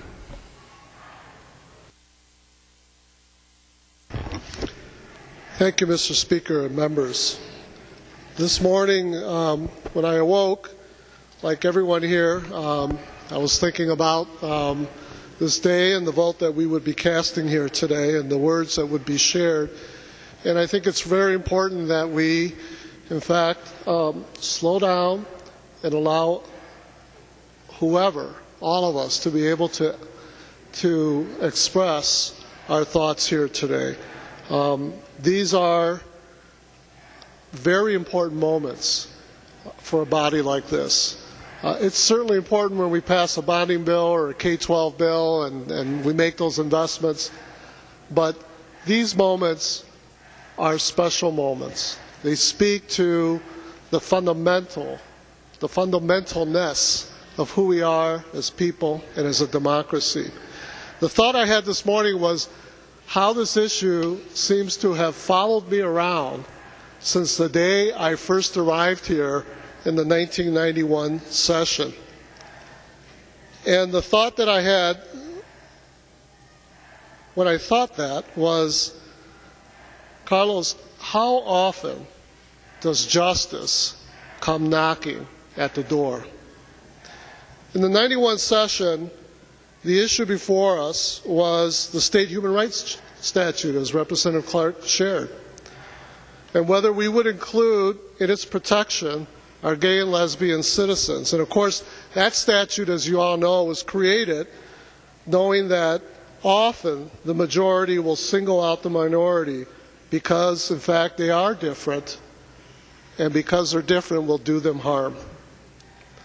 Justice came knocking in 1991, but the door was not open. And justice kept knocking because, frankly, that's what justice does.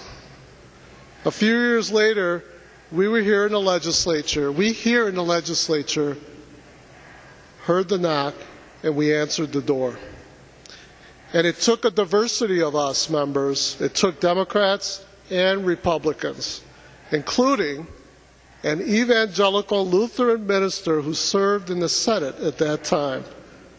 It took all of us to recognize our gay, lesbian, Minnesotan citizens in that statute. In the late 90s, justice came knocking again, and I was here, but the door remained shut when we passed the statute that we are undoing today, which discriminates against our gay, lesbian neighbors who seek marriage. But the knock on the door continued here and all across this nation. In 2012, the sound at the door was indeed very loud. But we rushed to the door to bar it tighter, to in fact have the majority dictate to the minority who they are, as opposed to having them define themselves. Later that year, Minnesotans everywhere heard the knock at the door and responded in the way their heart dictated. And in the end, the majority decided to stop locking the door. Not to open it, but to stop saying no.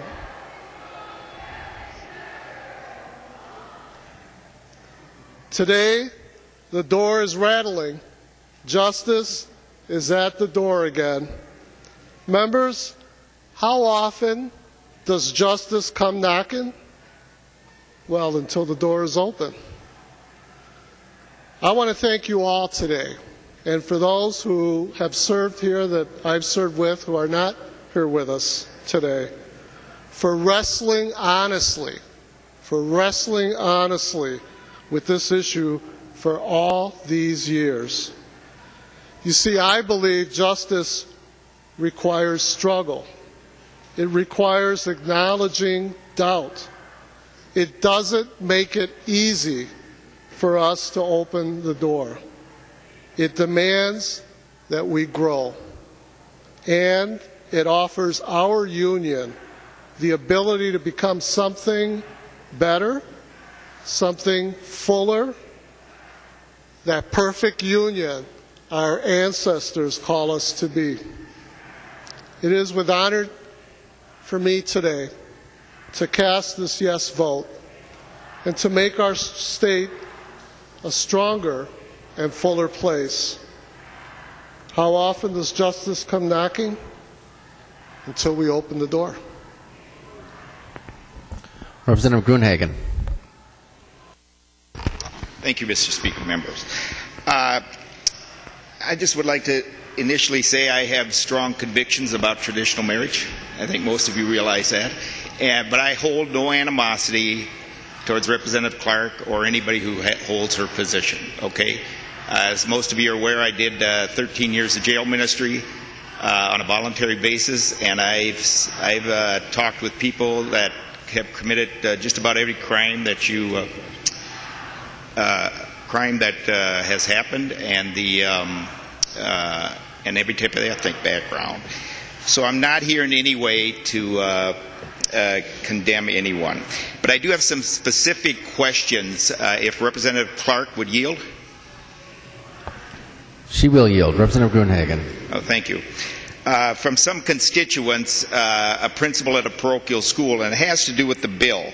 If we look at the bill on Section 6, okay, Religious Freedom Human Rights Act, page 3, but then you flip it over to page 4, Part B, on line 4.6. I'll wait till you get there. And it talks about, or educational institution does not receive public funds from the specific program or purpose. And this has to do with religion.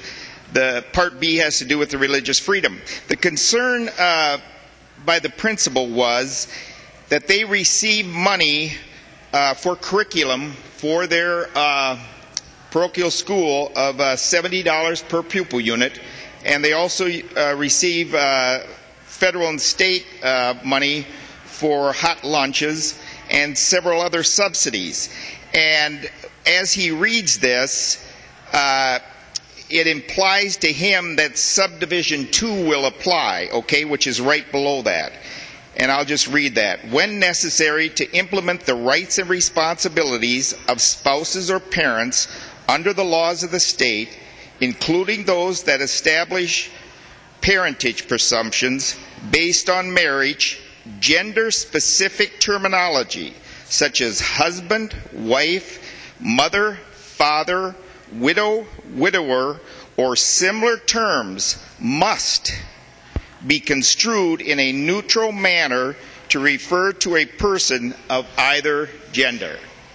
So it's a mandate, members, about the use of the terminology husband, wife, mother, father, widow, and widower. His concern is because they receive public money, Representative Clark, that the parochial school will have to purchase curriculum that includes a gender-neutral terminology rather than curriculum that includes some of the terminology that evidently needs to be changed in your bill.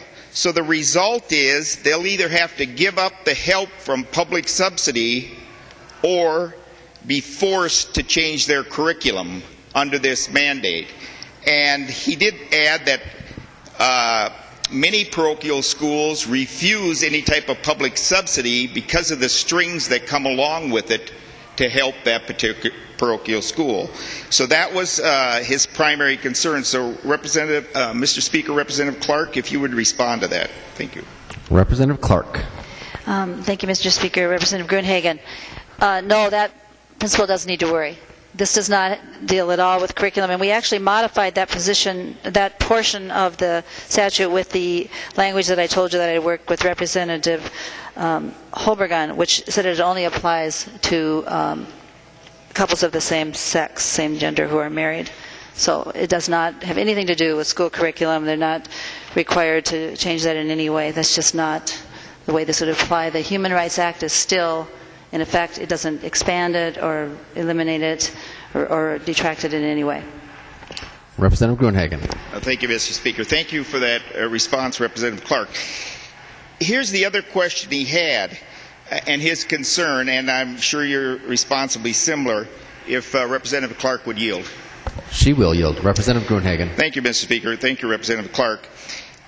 And again, I know you've said this is not going to happen, but he went on to say the way he sees this, that means that eventually, either through activist lawsuits, which we know can come against these provisions and strike them down, that children will actually be corrected or reprimanded in a school for using terminology that does not fit the new definition of family.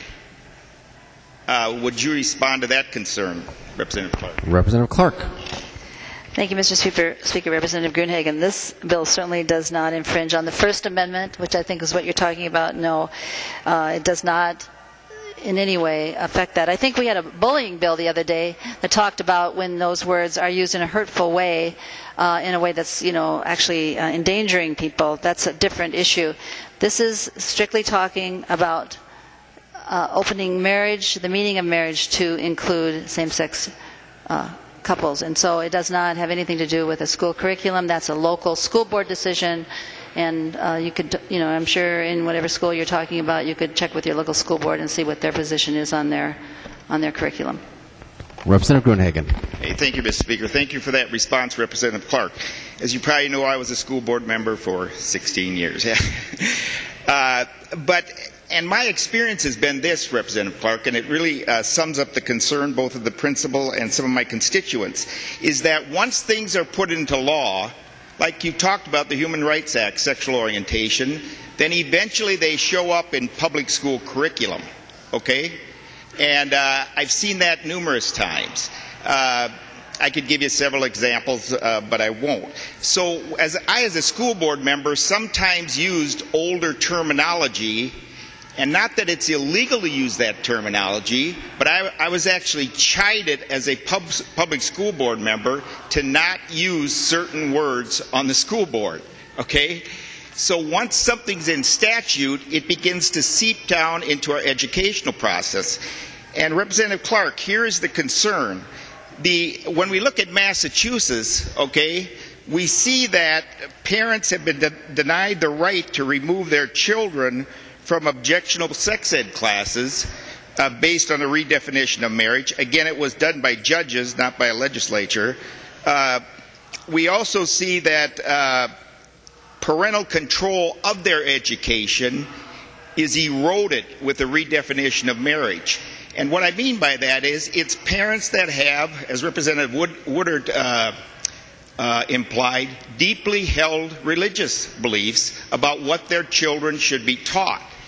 So one of the primary concerns people of my persuasion have, and parents of my persuasion, of children of parents with small children, is that their children will be eventually forced to be taught a politically correct philosophy about sexuality that they find to be offensive religiously and publicly in terms of what they want their children taught. Do you see that as a possibility, Representative Clark? Representative Clark will yield. Representative Clark. Representative Gruenhagen, no, again, there's nothing in this bill that has any effect on local control by school boards of what's in the curriculum. Representative Gruenhagen. Oh, thank you, Mr. Speaker, members. Let me just say this. I I appreciate your response, but my personal experience tells me otherwise. And I believe the concerns of the principal of the parochial school in my district and the concerns of the parents and the experience I see happening in Massachusetts and other states is that this type of agenda and verbiage will be forced down into our schools and taught to children whose parents want nothing to do with it. And as we've seen in Massachusetts, they're actually prohibited from taking their children out of that sex ed. Representative Clark, I do not believe that is your intention, okay? But I do believe there are activist groups that will file lawsuits, and there are activist judges, as we've seen in other states, that will strike provisions, regardless of how well we intend the law, that will ultimately force this into our educational system, both public and parochial. And it's one of the reasons I strongly recommend that we don't redefine marriage and that we oppose this bill. Finally, I would simply say this, is that there's over 2,500 studies in the social sciences that confirm the benefit of traditional marriage for men, women, and especially children. The latest was Dr. Mark Regernes out of the University of Texas, Austin. He did the most extensive study ever on the results of children raised in different types of family units, and he conclusively proved that the best situation for children, on average, is to have a mom and a dad in a stable marriage relationship. On average. My daughter is a single-parent mom. There's exceptions. And I was raised a single parent, and not totally, but partially. But I believe that's what's at stake here, is the future benefit of the children and what they're taught and the parental rights. And I know it's not your intention, Representative Clark, but I believe if we pass this today, we're on a slippery slope to mandating education to our children, contrary to the firmly held religious beliefs of over half the citizens of the state of Minnesota. Please, members, think carefully what's best for the children. Please vote to protect the children on this bill. Thank you, Mr. Speaker, members. Representative Breinert. Thank you, Mr. Speaker, members. I stand today to hold up this moment and the importance of this deliberation for all of us in our homes, our families, our communities, and our society. I recognize that we do not all agree, but I am hopeful that we are all able to hold a deep respect for the personal journeys, histories, and struggles that have brought us to this time. My husband and I will celebrate our 45th wedding anniversary in 11 days.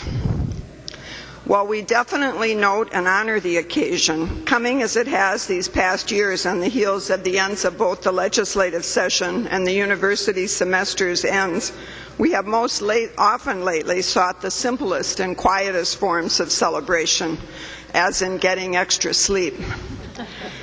What we know is that we love one another, that we've chosen to commit to one another and live our lives in an open and connected manner, that we've raised our children and our grandchildren together with our extended families, friends, and neighbors, and joined together with our community to work on behalf of healthy youth, healthy families, and healthy communities. Our personal and public lives have intertwined. Our neighborhoods and communities have supported us, and we them. Why do I share this personal story today? Because I have family members, friends, neighbors, and community members who, while possibly having one piece or another of this interwoven personal and public life, have not been able to have what we have had. What I want to do today is to extend to those very others, our gay and lesbian family, friends, and neighbors, the privileges, challenges, trials, tribulations, and triumphs that are part and parcel of married life. Today, I will vote for love and family. Today, I will vote for marriage equality. Representative Moran. Thank you, Mr. Speaker and members. Last night, I left session pondering whether I would speak on behalf of House File 1054. Not because I don't believe it's the right thing to do. I believe it is. But more because as a person of faith, I didn't want to upset those in the black community of faith who believe that marriage is between a woman and a man. But this morning, I woke and I knew what I had to do. As a descendant of slavery and one whose ancestors were seen as less than, I cannot take that message forward into the 21st century and deny an individual, a human being, the dignity of loving who they are and in turn loving who they choose. For me, this decision is not so much about a religious belief, but instead it's about a basic human right, a right given to all by a well-known phrase in the United States Declaration of Independence, a phrase that is meant to exemplify the unalienable rights with which all human beings are endowed by their Creator, for their protection of which they institute governments. Today, I stand here confident, capable of celebrating this historical moment. A moment much like the one that my ancestors celebrated and believed in during the Civil Rights era, an era of being equal. There's no compromise to that. Either we are equal or we're not equal.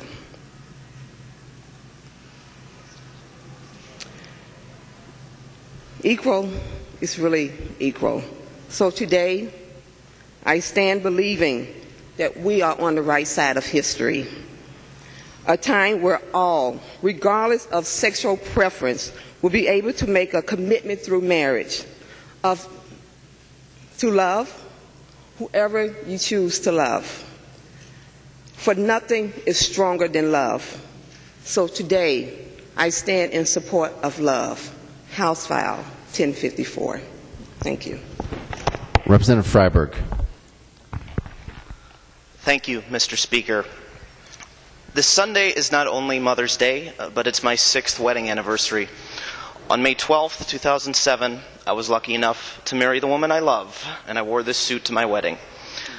Being married has given our relationship legitimacy as far as our friends and family are concerned, and a host of legal rights as far as the state of Minnesota is concerned. Legislators past and present have decided that being in a committed relationship entitles married partners to an assortment of legal rights.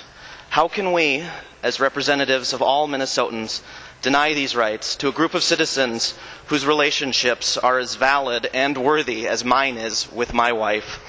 These rights are more than speculative, and I'll provide a few examples. Minnesota Statute Section 246.70 says that the family members of a patient in a public facility have the right to be notified if the patient is moved or if the patient's care is changed. These facilities are not required, however, to notify the same-sex partners of patients. Section 62A.03 says that health or accident insurance policies may cover 2 people as long as the second person is a spouse or dependent. However, a same-sex partner does not have a statutory right to be included in a joint insurance policy. Section 273.111 says that a surviving spouse has a continued right to the agricultural property tax classification, but the same is not true for a domestic partner who has also farmed the property for years. Section 611A.01 says that if victims are killed during crimes, their families are entitled to restitution. Same-sex partners are not considered family under the law and therefore cannot receive restitution. Section 203B.02 says that someone who is married to a member of the military has the right to vote by absentee ballot. A same-sex partner of a member of the military does not. Section 149A.80 says that married people have the right to control the disposition of their spouse's remains. However, people who have made lifetime commitments to their partners have no similar right. And here, in the land of 10,000 lakes, Section 97A.475 says that a combined fishing license exists for spouses. However, no joint license exists for unmarried but committed couples.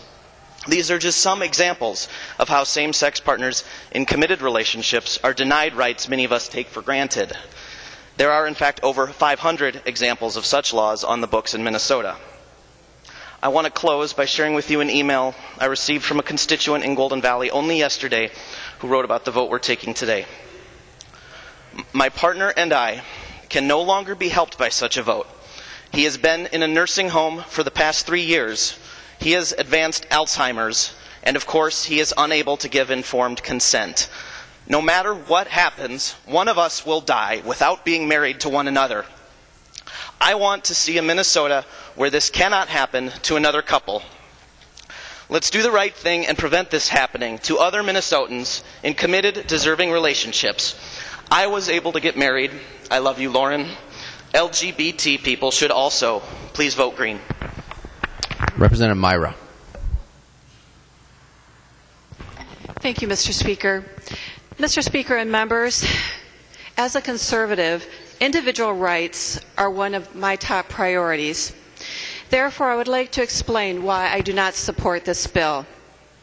For decades, I have volunteered thousands of hours serving children, including 11 years as a director of a club for 5th and 6th grade girls in South Minneapolis. I have seen children from traditional families achieve, while children from other family arrangements struggle with great challenges. I am keenly aware of children's concerns and for their welfare. With this bill, adults will choose a same-sex marriage while children will lose their opportunity, their right in some cases, to have both a mom and a dad. Mr. Speaker and members, a child's right to have a mom and a dad precedes written law. Current Minnesota statute 518.17 gives children precedence over adults. As a society, historically, we have acknowledged in our laws the importance of the next generation over the current generation. A number of years ago, I was out in Colorado on vacation, and we decided to go on the Canyon City Skyline Drive. Very early on, the sign said, "You can't turn around. No U-turns, no passing, no stopping."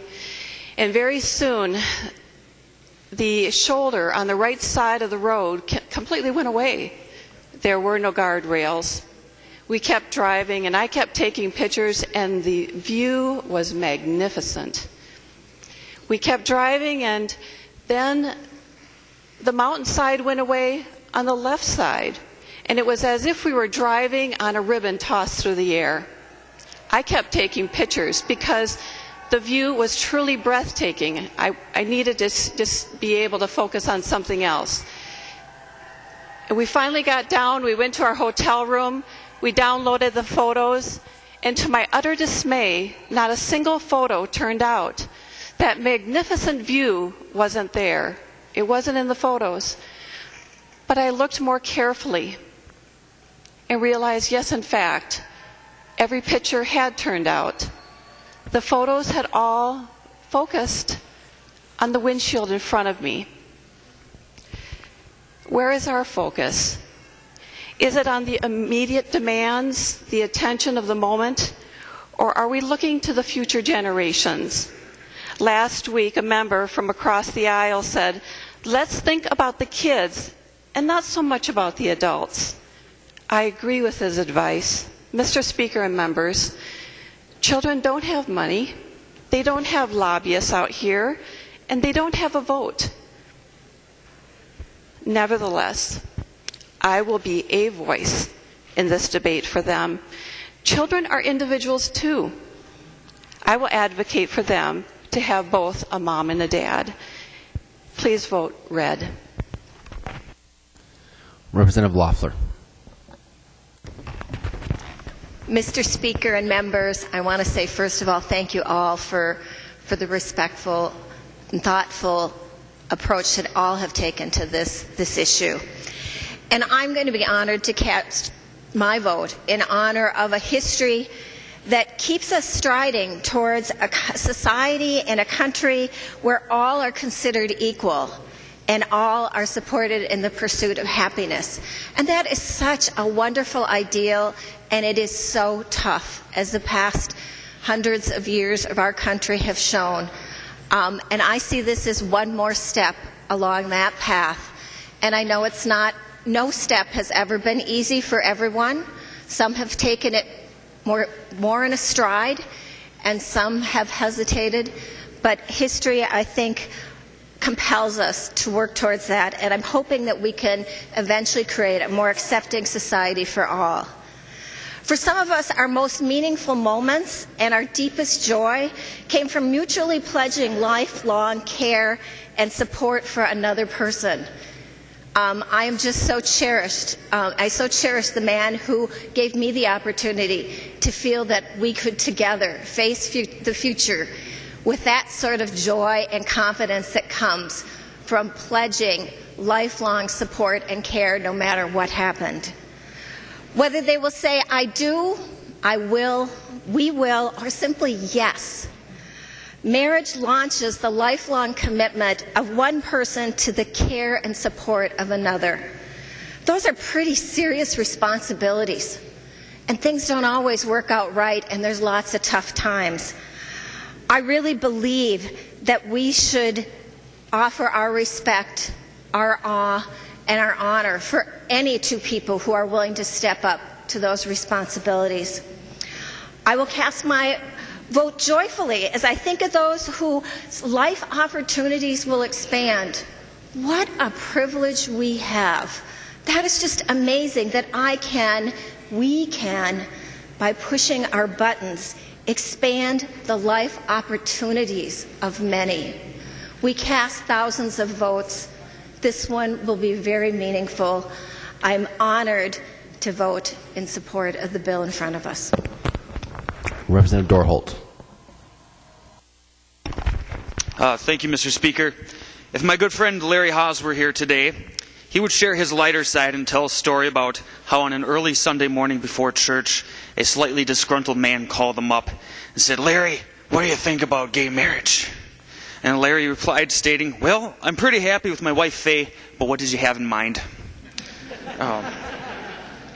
I'm sure Larry here is with us in spirit, as well as two other friends, Michael Raniger and Sarah Friedman. As someone with a graduate certificate in marriage and family therapy from a Catholic university, I feel it would be unethical for me to vote against this bill today. As a counselor, I could share with you story upon story about how people I worked with have been kicked out of their homes, disowned from their families, beaten up and discriminated against simply because of who they are, and many other sad stories. It is my hope with this legislation we can move forward to a culture of compassion and acceptance. It is okay for us to believe different things, and I'm not here to judge others for what they believe. I believe our democracy is best served when we are all allowed to share and practice what we believe, which is what I believe this legislation helps us do. I believe that through my good old Scandinavian Minnesota Lutheran upbringing, and from what I've learned through teachings and experience, is that God is love. And if God is love, I would dare to say that yes, love is the law. And today I'm going to obey that law by loving my neighbor and casting a green vote. Representative Hornstein. Thank you very much, Mr. Speaker and members, and thank you, Representative Clark, for all of your hard work on this and so many issues. You've been a great fellow traveler for social justice, and thank you so much for all you do for us and for our state. This is truly a transformational moment for us in Minnesota, and I've never been so proud to be a Minnesotan.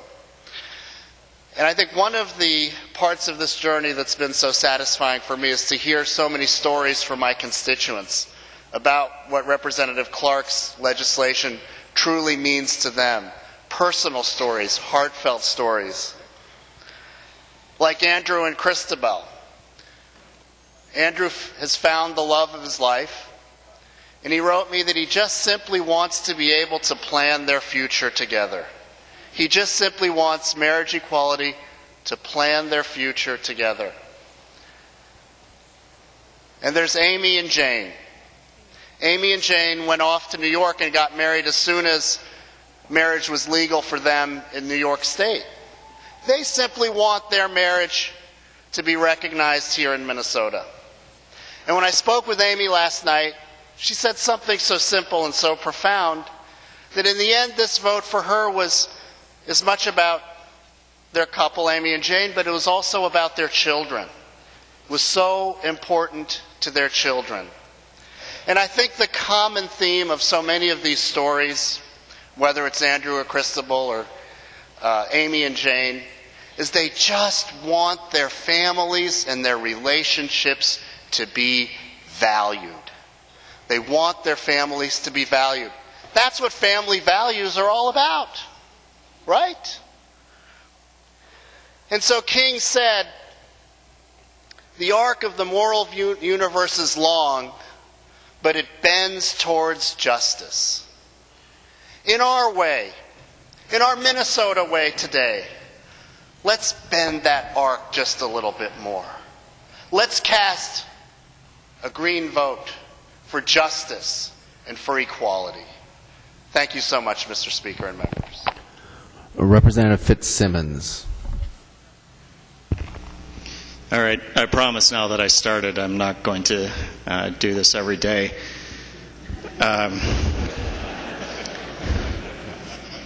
Maybe some of you know what my voice sounds like now.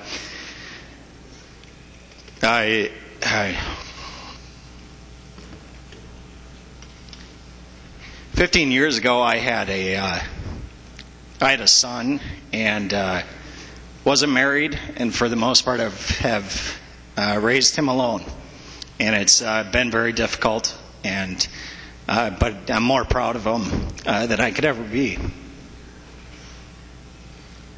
But it's not something necessarily that I would teach him to do. And I think remembering that just because something is law and just because something is legal, there are going to be people that don't agree with it, that don't think it's right. And I think we always have to remember that and respect people that believe that. And I really appreciate accepting my amendment. I think it's important both in its substance and in the commitment. And I appreciate this body listening to me when I spoke on that. And the one thing I would ask you is if we find things later in the years that can make it better, that can make sure we're always watching out for as many people's liberties and freedoms as we possibly can, I just ask that you listen to me then as well. Thank you. Representative Yaruso. Thank you, Mr. Speaker. Members, a lot of the arguments around this issue have had to do with why are people insisting on being married? Why can't they just have their relationships? And if they need legal protections and whatnot, you can do lawyers. And Representative Freiberg did a good job of outlining some of those issues, the issues of the legal and economic protections that marriage provides. He did leave off one that I'd like to mention. My parents were both vets, and they're buried side by side out at Fort Snelling. There's a special section at Fort Snelling for people where both of the married couple were veterans. That wouldn't be possible if they weren't married, even if they were both vets. You see, marriage provides a lot of public support, public accountability that go beyond the legal and the economic benefits that the state and the federal government grant. And some of those are religious. That's very important to a lot of us. Many of us were married in a church, and we hold that aspect of it very dear. But a lot of the public support has nothing to do with that. I don't know if anybody here knows where I got married. And I know where a couple of you got married, but the vast majority of you, I have no idea. But I treat you as married, if you are. I know you're not all married. But if you are, we treat you as married, and we don't inquire into where that happened, because there's a set of public expectations that go with that. That we hold up your relationship. That we try to do things that help keep it stable. That we celebrate long marriages. So now we have a group of people that are clamoring to be let in.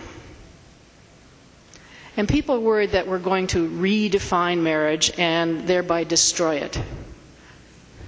But think about it. People are worried that, marriage is going to go away, because there are a lot of people that don't get married and so on, and people that get divorced. We have a bunch of people that want in.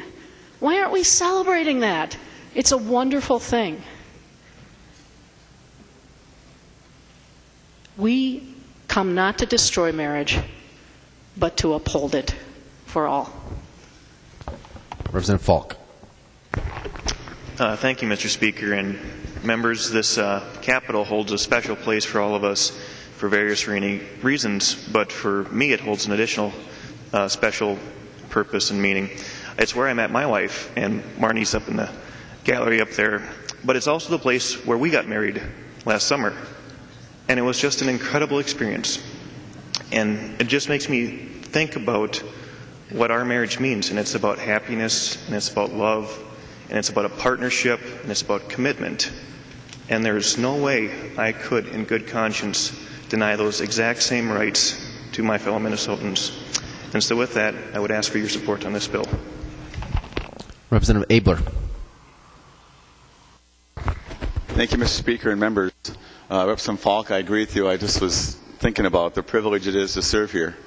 And I was paging through the Green Book here, and I decided you and I need new pictures to they're a little out of date. Our haircuts have changed since then. But a lot of people have come and gone. I was looking through at some of the people that aren't here anymore, and they've moved on. And someday we're all going to move on from here, and it's just kind of momentous to think about that. And I do talk a fair amount, but some days I'm quiet out of respect. I was quiet 2 years ago during the amendment discussion out of respect. And in the meantime, we had a very contentious election about that. That was anything but polite and respectful, and it was, in some cases, really just not our best side of what we presented. Today I'm speaking again, though. I'm decided to speak up again out of respect. For me, this is a matter of my faith and of respect and not disrespect. And I wrote some things down just so I'd stay on my track, because this is really an important kind of discussion. I do believe that marriage should be between one man and one woman. Not all of us in this room, or the Capitol, or the state agree. That's okay. We disagree on many things, on abortion, taxes, how to best do our desegregation things, and we care about all those matters deeply. We want to do the right thing about it. I'm speaking, good people can disagree. Good people disagree on a matter of marriage as well. And I've gotten a few letters from people. I've been confronted by people who thought I was being unkind or disrespectful with my view, and I wanted them to know that I wasn't. Not in the least. The hallways are filled with people who are expressing their faith, their beliefs, and their convictions. I really like it. I'm really glad they're here. The troopers invited me to stand behind one of those little cords when I walked out, and I said, no, I want to walk in with the people. So I circled around in the crowd with people with whom I agree and disagree, and I thought it was beautiful. Just a beautiful thing that in Minnesota we can come with as polar disagreement as we can possibly have. And I don't know what they're yelling yes or no or singing. I don't know who's doing what out there.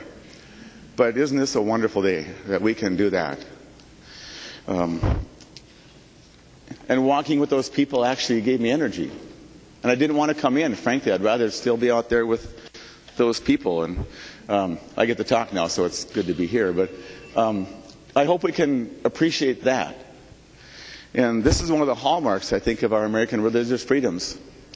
Freedom to worship as we choose, Christian, Jewish, Muslims, or not at all. Our forefathers and many others have bled for this freedom. But built on that, loving respect is a key to our great country working. It's working today. And I'm proud to be part of that. And I walked the halls and I just felt that freedom. I was just overcome. And people were surprised I wasn't racing to get in, but I just loved the moment out there with people who disagreed and agreed with me. And there's no disrespect or hate out there. Today's disagreements and the peaceful behavior symbolize the strength of our system. Representative Kelly mentioned in his comments about his hierarchy. My hierarchy has been creator, conscience, constituents, and I've tried to put political considerations at the end of it. And many of us have said the same thing. But I want to speak on behalf of those who have considerable concerns about this and the ramifications of this bill.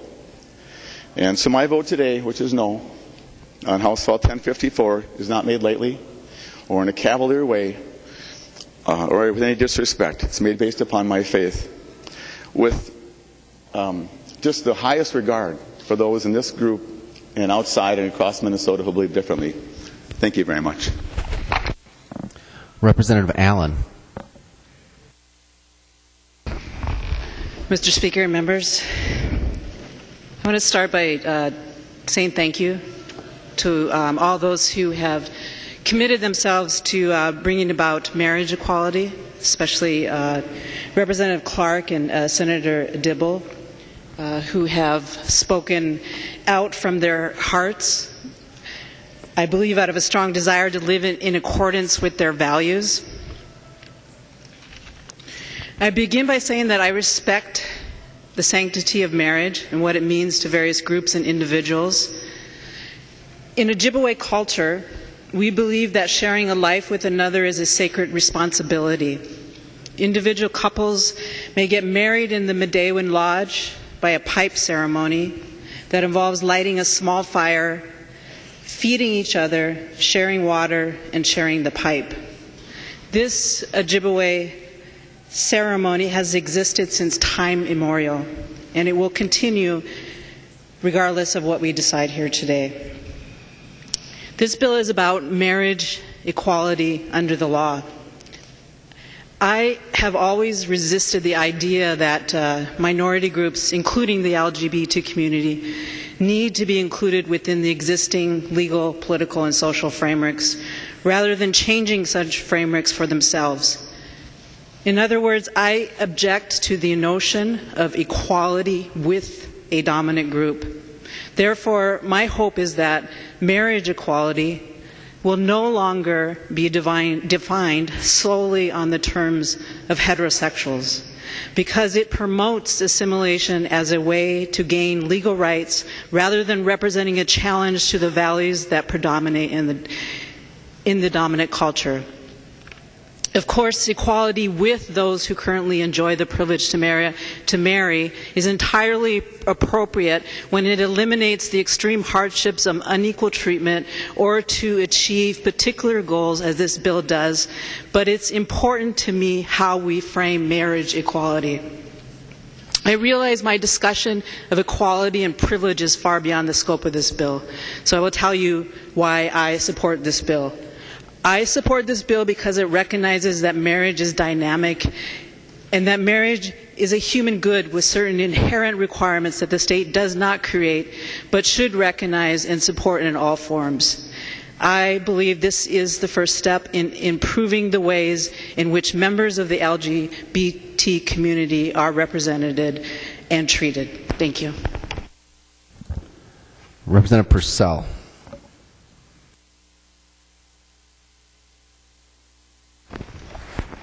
Thank you, Mr. Speaker. Members, thank you all for the courteous debate. This has been very good. I heard one of our colleagues speak earlier about waking up this morning, and she kind of got some of my speech here, but I'm going to say it anyway. But I kind of made a habit of waking up in the morning, and before I turn on any squawk box, radio, whatever, I just try and listen. What's going on? And I woke up this morning, and I was thinking about one of my grandchildren. And I do back and forth with some of my grandchildren. They're homeschooled. And so part of their schooling is writing to Grandpa. And I write back. And they can probably write better than me, but I try and help learn them anyway. And so I was thinking about that, and I thought, you know, that was a couple weeks ago now. We were exchanging letters in the mail. This is done in the old postal mail. You got to write it out, not on the computer, but writing. And my one granddaughter quoted something. Must have been studying about history, and quoted something that what's a good thing to live by, and it was a Bible verse. And I was thinking, you know, what would I say back to her on this? And the only thing that could come to mind was something I try and live by, and it's a pretty simple little phrase, and it goes like, do justice, love kindness, and walk humbly. Some of you might know the origin of that. But it's just a few little words. So I woke up thinking about that. And it kind of fit with the rest of the day for me, and what I thought about this day, and what this day might be like, because it wasn't long when I actually was thinking about the day and what are we doing here today in St. Paul, Minnesota. Many of us many miles from our homes, many miles from our loved ones. And so I thought about those words and thought about what I would say if I was going to say anything today.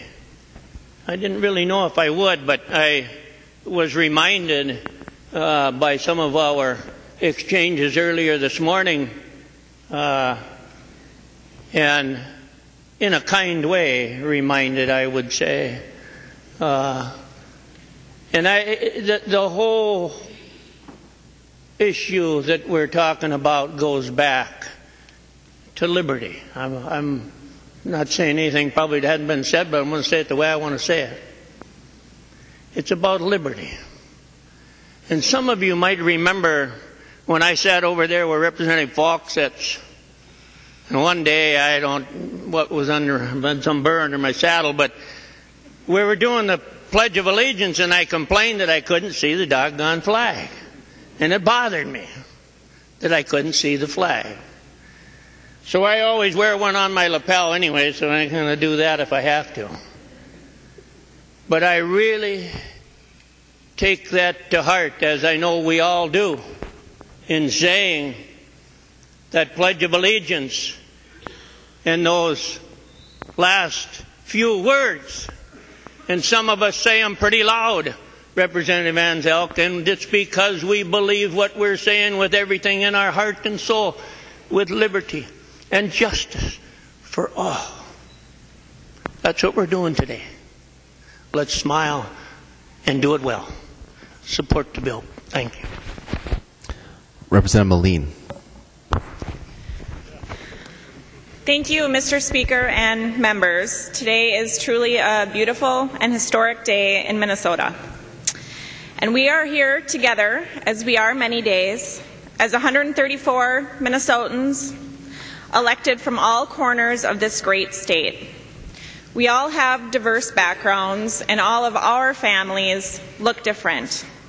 But we are here together to make a decision on Minnesota families. Members, I'm planning on getting married next month, and I'm looking forward to marrying my high school sweetheart next month. But not all Minnesotans have the freedom to marry the person they love like I do. Members, now is the time that we all allow all Minnesotans the opportunity to marry the person that they love. Now is the time for all Minnesotans, no matter who they are, where they come from, or where they live in our great state, to be treated equally under the law of Minnesota. Members, please join me and vote for freedom, love, and equality. Vote green. Thank you. Representative Faust.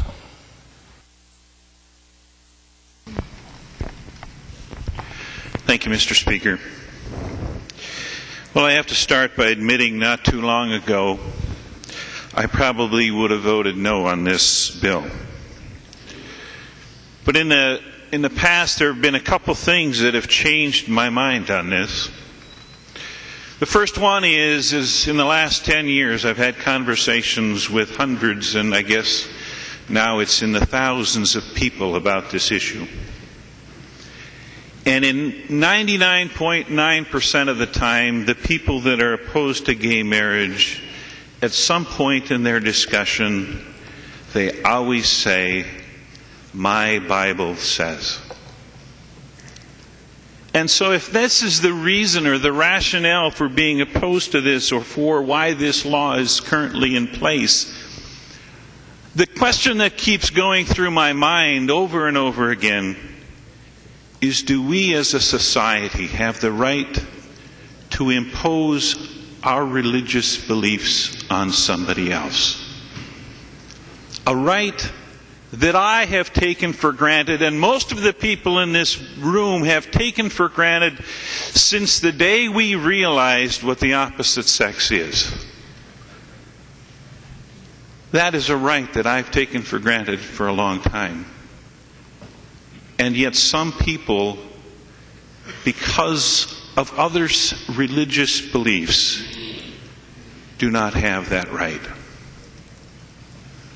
The other thing that happened was last summer, I got married. And before that, I had dated a woman for 4 years. And she was a wonderful woman. And I realized after 4 years that I could have married her and I would have been happily married to her for the rest of my life. But I also realized I could be happy without her. And I decided after 4 years that I wasn't going to marry somebody I could live with. If I got married again, it was going to be to somebody I could not live without. And so we broke up. And in a few months, I met my wife. And it didn't take me very long to realize this was somebody I could not live without. And how lucky I am. How lucky we are. And yet in this state, there are people that feel that way about each other, that cannot live without that other person, that feel the same way they do about each other that I feel about my wife, and yet because of religious beliefs of other people, they do not have the right that I have taken for granted since the day I realized what the opposite sex was. This last weekend I was at our Synod Assembly, and a young man got up and he spoke about courage. And while he was speaking, my mind wandered. I hate to admit that. But it wandered to the courage that it takes today to vote for this bill when the majority of the people in my district do not agree with this. But then my mind wandered even further to the young man or woman that every day has to get up and go to school knowing that they are going to be picked on, knowing they are going to be called names, knowing that there's a good chance they may get beat up because they are who God made them to be. Children of God. Brothers and sisters of ours. Children of God. And yet they do not have the same rights that we do. And so today we have the opportunity to give a part part of our population, fellow brothers and sisters of God, the same rights that most of us have taken for granted since the day we knew what the opposite sex was. Please vote to give them that right. Thank you. Representative Scott. Thank you, Mr. Speaker, and members. Thank you for this really respectful and rich debate that we're having today. And as has already been said, we all know that people on both sides of this issue hold feel deeply about this issue. And I am so encouraged today that it's been a respectful debate. And our words and actions ought always to be that way, not just here today, but outside of this chamber and for all people that are watching today across the state of Minnesota. Well, I have been wrestling with many questions about what the passage of this bill today could mean for the state of Minnesota, for the people of our fine state. And some of the questions I've been asking are, do we really want a genderless society? This bill removes from our laws gender-specific terminology: husband, wife, mother, father. Is this what we want? Is this what is best for our children and our grandchildren? Will this move to redefine marriage change the value of marriage? Will this change make marriage irrelevant to parenthood? In the Netherlands, where marriage has been redefined for more than a decade, there has been a decline in heterosexual marriage and a decided increase in out-of-wedlock births. This informs us that redefining marriage has had a chilling effect on the relevance of marriage as it connects to parenthood. Is this what's best for our kids? We know what out-of-wedlock births costs are to our children and to our state.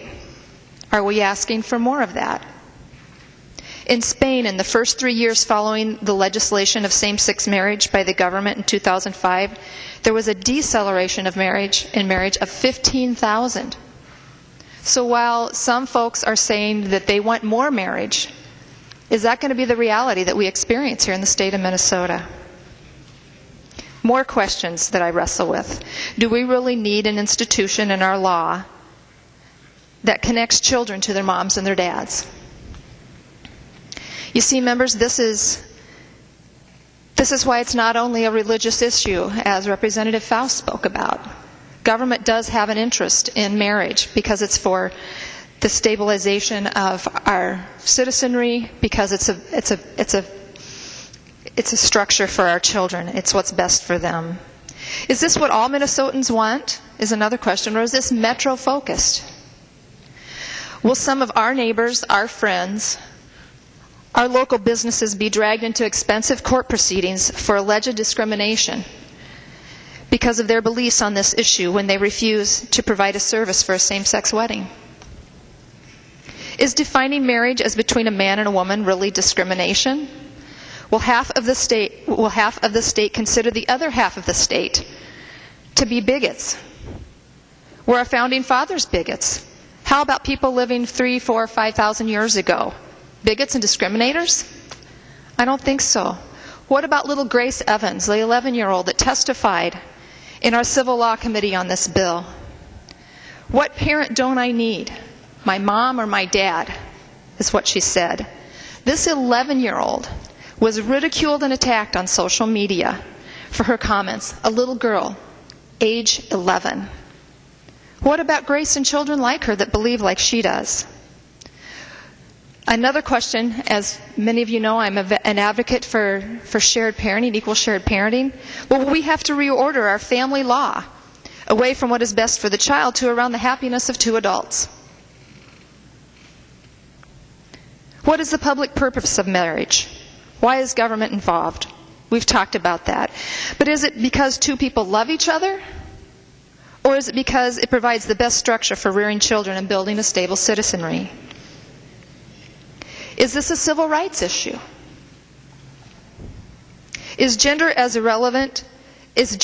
as irrelevant to marriage as race is irrelevant to marriage? Will this action snatch from our children the only policy we have in our law that specifically links children to their parents?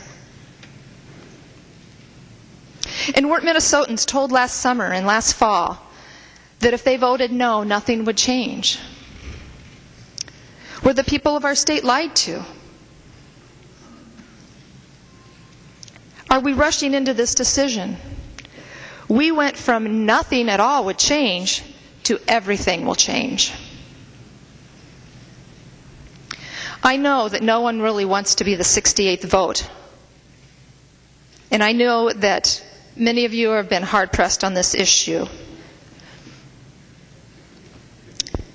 But I ask you, is this a decision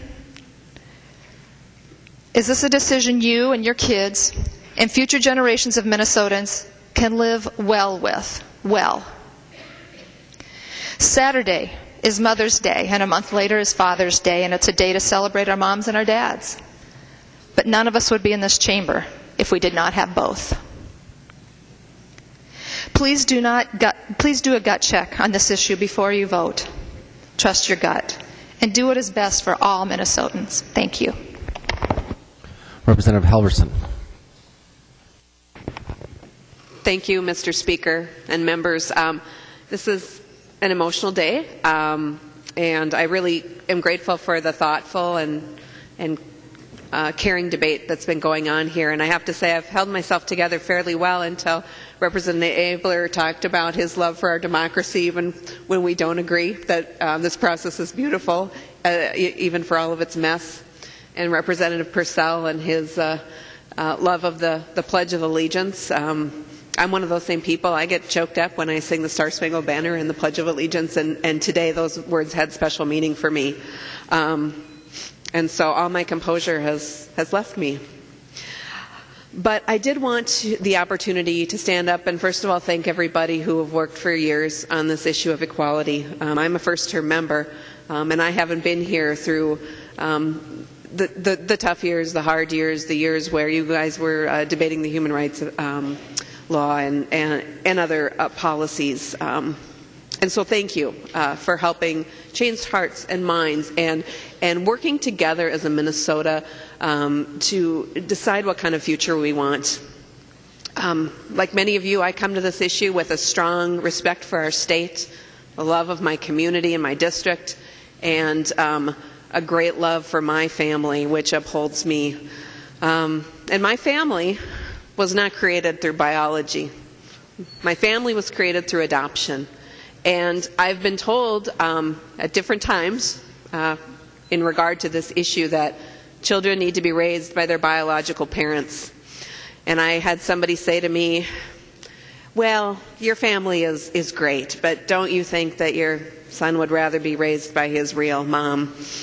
And I don't tell you that so that you feel bad for me. I tell you that to say, when it comes to moms, they don't get more real than me, and any adopted parent will tell you the same thing. And so I know that families don't all meet the exact ideal. My family was created through adoption. There are kids in this country, in our state right now, that are being raised by grandparents, that are being raised by single parents, and that are being raised by two moms and two dads. And some of those folks are my friends. And those families with two moms and two dads, we talk about the same thing as parents. We lament the large piles of laundry in our homes. And we talk about how hard it is, how much it hurts when we step on Legos. And we worry about the future for our children, and we want the best for them in their lives. We want the best for their happiness. And that's what we do because we're families. And families don't all look the same. And I truly believe that by working for equality today, we're saying that all families really do matter. And when we come together and decide to create policies that support all families, no matter what they look like, no matter whether or not they meet one small view of an ideal, we've done well for our state. So please vote yes today. Thank you. Representative Radinovich. Thank you, Mr. Speaker and members. I have to warn everybody, I'm about to say my piece here. And I should tell you that Radinoviches are well known for being emotional. And when we're under attack, I think we have a tendency to become stoic and resolute. But if you add a little bit of love to our gatherings and to our hearts, we're likely to turn into a puddle. And today my heart is beating out of my chest because I think it's at maximum capacity. My cup runneth over today. I'm so thankful to have been here today to hear this testimony. I think it's true what everybody said, that there are good men and women on either side of this issue, and they each approach it through the lens of their own experiences. And I today wanted to share the experience by which I approach this issue. When I was 17 years old, my mother was taken from me. I really struggled. I had a great deal of difficulty, but I had a strong family. I had brothers and stepsisters and dad and step-parents, and I had cousins, and I had best friends who were as close as brothers. And I also had one friend and mentor who went out of his way to care for me, to make sure that my emotional needs were tended to do very small and nice things to help me through that situation. And I went on, and for the next couple of years it was difficult, but I got my life where I wanted it to be. I'm obviously happy to be here today. But about a year ago, or a year and a half ago, when I was thinking about running for this office, I had sat down with this friend of mine, and I hadn't connected with him in a few years. And he said to me, "Joe, I'm gay." And I didn't really even think much of it. It was fine with me. I've got plenty of gay friends. But when I was going home that day, I was in my car, and I actually had to stop and pull over because it hit me that through all of the difficult things that I had been through, where he was there for me, for 35 years, as someone who was in the closet, through all of his difficulties, he didn't have that same support for him. He didn't have that big, loving family. And in a small town, he had to be worried that coming out would possibly cost him his job or worse. And I know that might sound strange to people who don't come from small towns, but just today in an NPR story about this issue and about my vote on it, a gentleman from one of my towns, and I assure you that my towns are full of good people, but a gentleman from one of my towns said that he believed that all gay people should be rounded up and shot. And so that threat of coming out in a small town is real. And so today, I stand in appreciation of the work that Representative Clark has done. I stand in great appreciation of all the conversations we've had as colleagues over the course of this debate. And I just want to say that for me, this is a vote for freedom and equality. This is a vote for the rights of all of my constituents. This is a vote in the truest hope that every Minnesotan will someday be able to have a family like mine, a family that's there for them through thick and thin, a family that cries when they feel so much love in the room, that stands resolute when they face adversity. And this, for all of us, I hope, is a vote on the long march to fulfilling a promise in this country that we are endowed by our Creator with certain inalienable rights, that chief amongst them is the right to liberty, to life, liberty, and the pursuit of happiness. Members, I'm proud to say that I'll be a green vote on the board, and I sure hope that the rest of you will as well. Thank you. Representative Albright.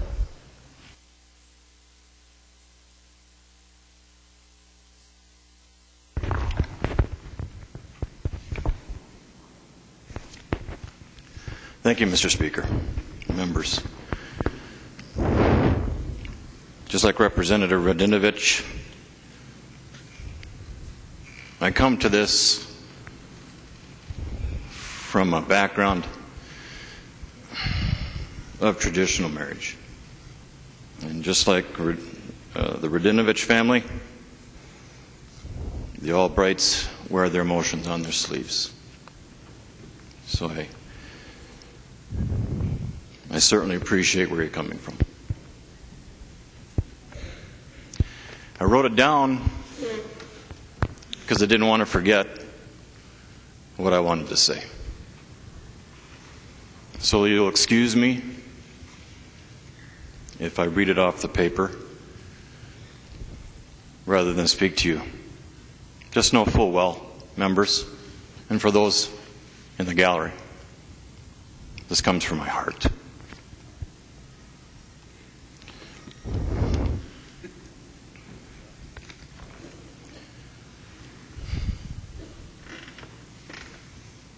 We gather in this chamber to do the work of the state and its citizens. I can only imagine the efforts and the sacrifices made of those who labored to place those pillars, who labored to plaster these walls, and to place the inscriptions over our heads. And now, for me, just as they do for all of you sitting at your desks, I think they take on a whole new meaning. From the beginning, our preordained order has been foundational to society, not just religion. The idea of one man and one woman creating a family and bringing children into this world with the love and support and the history of their ancestors supporting them as they continue along life's thread. On any given day, we come to this chamber and give thoughtful consideration to any number of issues. And yes, in some cases, we compromise to adjust to the needs of a few so that we all can live together. Some might say this is good. Some might disagree. Some might describe this as by using the word tolerance.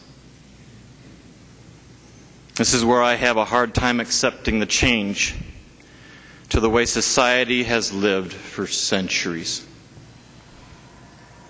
When we, as we are talking about on this chamber, on this floor, endorse experimenting with the very fabric of civilized society, there will be consequences. There will be consequences intended and not intended to the very essence of who we are and what we will become. And for this, we should not be surprised.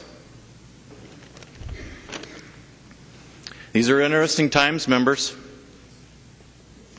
In the course of our country, over the last half-century, the subtle and dangerous perception is starting to take root that government may very well know better about how to take care of you than you do. Who decides where and how to deliver your education? Who decides how to encourage economic growth or engineer our daily activities? Who determines living patterns and implicitly rewards that behavior? Who helps you to decide how to manage your retirement, your health, your family? Who might start supporting the ceremonies for the rites of passage through life? The culture of our founders who formed this representative republic is morphing into one that I dare say is a centralization of the state, where the government shares more and more in the discussions of our daily life to provide what is deemed best. We are substituting the wants of a few in order to tolerate the emotional inclusiveness that this debate is inviting us to. Let's not be overwhelmed for the sake of thinking we are making our society more enlightened.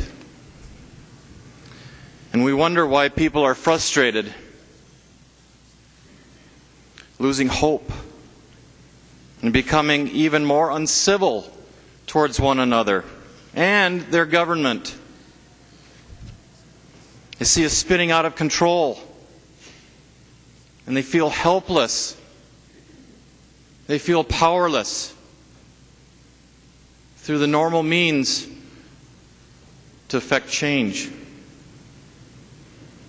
A vote today is the last endorsement on this issue. The endorsement of the people through their elected officials.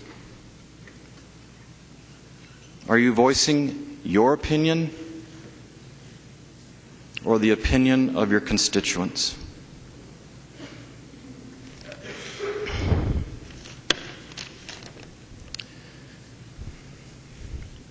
We have history to think on for a number of instances, and I think on the same debate 2 years ago on May 21st of 2011. And so I close with this from that debate. One of the members of this chamber rose and in their remarks gave pause to the meaning of courage. It was said that courage is something that is developed, that it must be practiced. Courage was the act of stepping out and doing what needs to be done when you don't know what the response is going to be. Sometimes, by disagreeing with the people that you need something from, or you've given something to. Members, as you contemplate your decision on this floor for this issue on this day, I ask you to have courage, to seek the wisdom of your Creator God, to recognize who you are, to consider your role for just such a time as this, in this, the people's house. Representative Simon. Thank you, Mr. Speaker and members. This is a moment that I think we can all be proud to be members of the Minnesota House of Representatives and have this privilege. And if this debate has shown nothing else, it's shown and really strengthened the idea that there are good and decent and thoughtful and honorable people on both sides of this issue, on both sides. And I thank you all as colleagues for that. You've all demonstrated that here. So why are we here today? Well, one answer is we're here to talk about freedom and love and commitment between two people. But I think it's more than that. I think it's part of a history that is being written and will continue to be written after today. It's interesting to me that starting in the late 1960s and early 1970s, when gays and lesbians started being open and honest about who they were, the initial critique of them was their separateness, was their otherness, was the fact that, so the argument went, they wanted segregation on integration, a separate culture, separate enclaves, separate institutions. And now, decades later, the opposite is happening. Those gay and lesbian brothers and sisters and aunts and uncles and friends and colleagues and fellow citizens of ours, they are running towards, not away from, those institutions. They want integration. They want to lead our churches and temples and synagogues as clergy. They want to fight and in some cases are willing to die for our country in the military. And today in Minnesota, as in the past in other states, and hopefully in the future, they simply want to be a part of the most loving and stable and nurturing institution that society knows. They want to be a part of that. They want to elevate it. They want to enrich it. And I don't think we should scorn that. I think we should embrace it. We should embrace their embrace. And I think that's what we have the opportunity to do today. I think slowly as a society we're coming to the realization, some faster than others, that those in the GLBT community do not have some sort of condition to be pitied or prayed away. What they have is a God-given orientation which should be celebrated and welcomed. And I think we have an opportunity to do that today as well. So this is about freedom and love and commitment. It's about live and let love, you might say. But it's also about compassion. And I know it's most difficult sometimes to be compassionate where the object of the compassion is someone who you maybe don't know. And you don't know who they are or what they hope for. But in that vein, there's a story I love from my own religious tradition about a rabbi who was meeting with his students in a religious school. And the rabbi asked his students the question, what is the precise moment when night ends and a new day begins? And one of the students said, the moment when night ends and a new day begins is the moment when there's enough light that I can tell the difference between a cedar tree and an olive tree. And the rabbi said, nope, that's not the answer. Another student said, well, Rabbi, I know the moment when night ends and a new day begins is the moment when there's enough light that I can tell the difference between a sheep and a goat. And the rabbi said, no, that is not the answer. The rabbi said,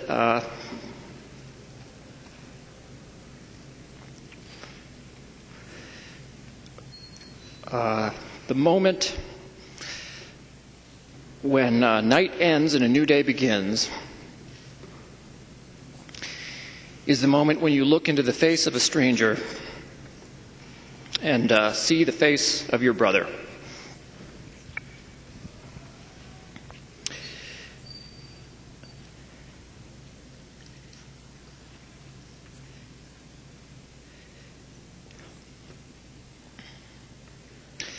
Until that moment, no matter what time it is, it's still night.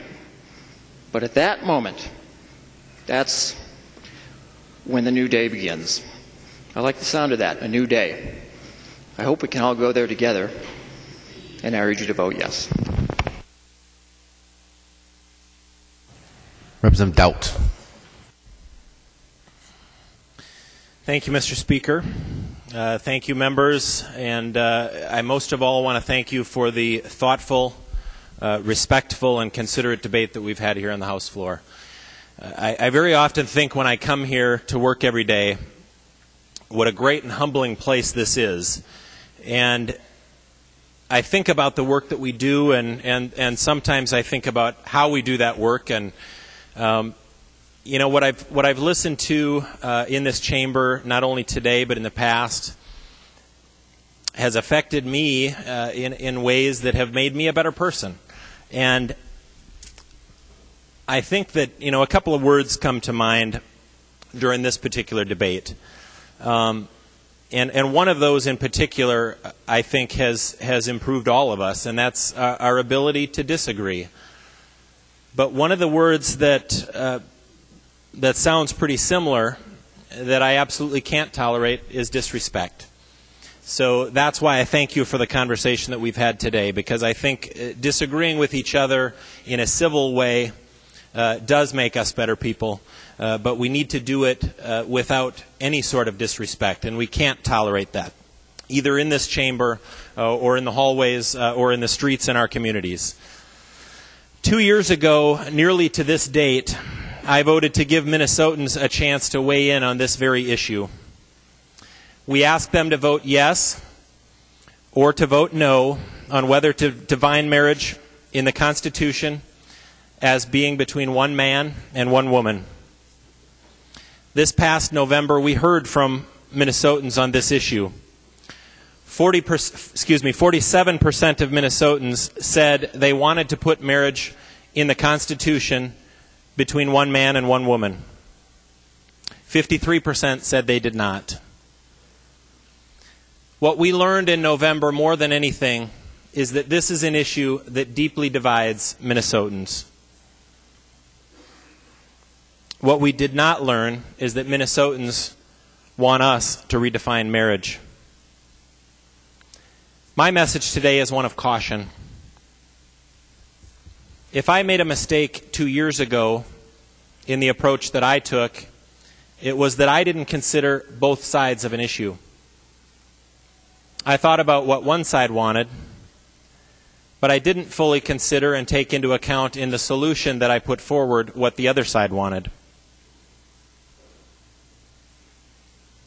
I fear that you're making that same mistake today. All of us represent constituents, and I know that in every one of our districts, I'm sure there's somebody on each side of this issue. So I know this isn't an easy decision for any of us to make, and I know that no one came to their decision lightly. But I fear at a time when half of the people are saying yes, and half of the people are saying no, half of the people might be saying that this isn't coming soon enough, and the other half are saying this is coming too soon. I think it's our contemplative nature to come here to represent them and to decide when might be the right time. I'm not sure if this is the right move, but I do think this isn't the right time. I have some of my best friends are gay, and I know that many of us have friends and family who are gay. And I know that some of the people here are going to vote, as we've heard, for this, when their district might be saying don't vote for it. I think we have people that are going to vote against this when their district might be saying vote for it. But all of us have to make that decision on what we think is best, not for us, not for our individual situation, not for our religious beliefs, but what's best for the entire state of Minnesota. So I caution you again. History will determine whether this was the right move. But I think one thing that we all know for sure is that Minnesota really is divided on this issue. And I ask you not to forget the people on the other side of the issue. One of the things that I've strived to do in this chamber and in this job is to really understand those who I disagree with. And I ask that everybody, regardless of what side of this issue you're on, talk to the people on the other side. It'll help you understand more about them, and I think it'll make you a better person. Minnesota is still divided on this issue. Hearts and minds may be changing, but Minnesota is still divided. Now is not the time. Representative Murphy. Thank you, Mr. Speaker and members. I want to begin by saying hey to all the mighty citizens that are here with us in the gallery and out in the rotunda, and to thank Representative Doudt for such a respectful debate, and to the members in the House today for what has been a really heartfelt conversation. I also want to thank Representative Clark for all her work on this for so many years and bringing us to this point. Minnesotans have been on a journey for some time now, engaged in a conversation about granting same-sex couples the freedom to marry the person who they love. The conversation is rooted deeply in personally held beliefs about the institution we cherish, marriage, and today specifically we're talking about civil marriage. People have considered this issue and what it means for Minnesotans, and I have been, I will tell you, a witness to some of the best of Minnesota. And while we haven't all agreed, and we haven't always started in the same place, we have listened to each other respectfully, conversation by conversation, Minnesotan to Minnesotan. I have an excerpt from a letter from one Minnesotan who lives in the district I represent, and he gave me permission to read just this little part to you. His name is Philip Higgs, and he asked, I'm asking you to help ensure that all Minnesotans are treated equally under the law. Minnesota is my home. I went to college here. I shared my first kiss here. I learned to love coffee shops here, and I became an adult here. I've fallen in love here, and I want the opportunity to get married here. When I moved to Minnesota, it was the first time I had felt free to be myself since I was a child. For the first time in my life, being gay was just a facet of myself and not my defining characteristic. It's time that we Minnesotans, all of us, are recognized for our commitment to equality, our strength of character, and our sense of fairness. Since I was 18, he says, I have believed that Minnesota is a place where dreams can come true. It's been these conversations, these personal experiences, these stories of love and home that have guided us to this point today. I remember as a little girl playing with my mom's veil. I remembered that it was really lovely and sparkly when she let me put it on, which was rare because she didn't want me to mess it up. And even as a young girl, I knew it represented something more than something pretty to put on my head, that it represented the marriage between my parents. And something at that age, even at 5 and 6 years old, I already knew that that marriage represented something important in our society, and it was something that I hoped for myself one day. And as an adult, I was free to make that choice, and I did. And I'm not going to bore you with the details of me and Joe Faust or embarrass my beautiful daughters. Instead, I will tell you a story about something that hasn't happened yet. It's a story that's going to happen 5 years, 10 years, 20 years from now, and it'll happen time and time again for many Minnesotans. It's a story about a coworker. It's a story about your best friend. It's a story about your son, your daughter, or your grandchild. Let's say it's a story about Frances. You haven't seen Frances in a while. She gives you a call, and she wants to meet you in a coffee shop. You arrive first at the coffee shop, wondering what news Frances will share. Maybe something's wrong.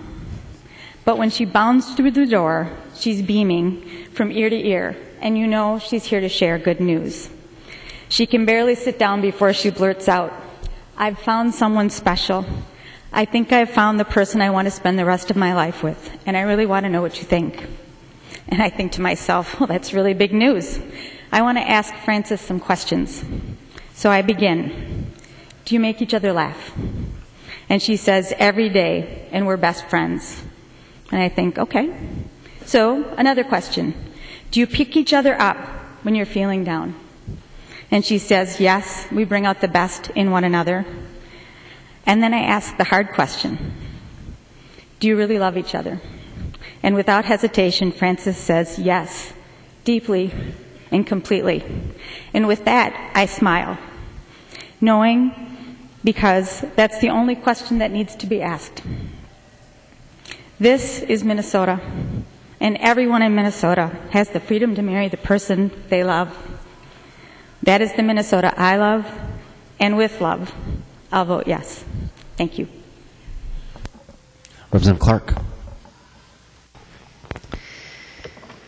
Thank you, Mr. Speaker and members. And I just want to add my voice to those who have noticed how respectful this whole conversation has been. Really appreciate it. It says something about the quality of this body that means so much to me. And I do want to say that it's been a real honor to carry this legislation. So many people have contributed to it, both those who support it and those who've had difficulties with it.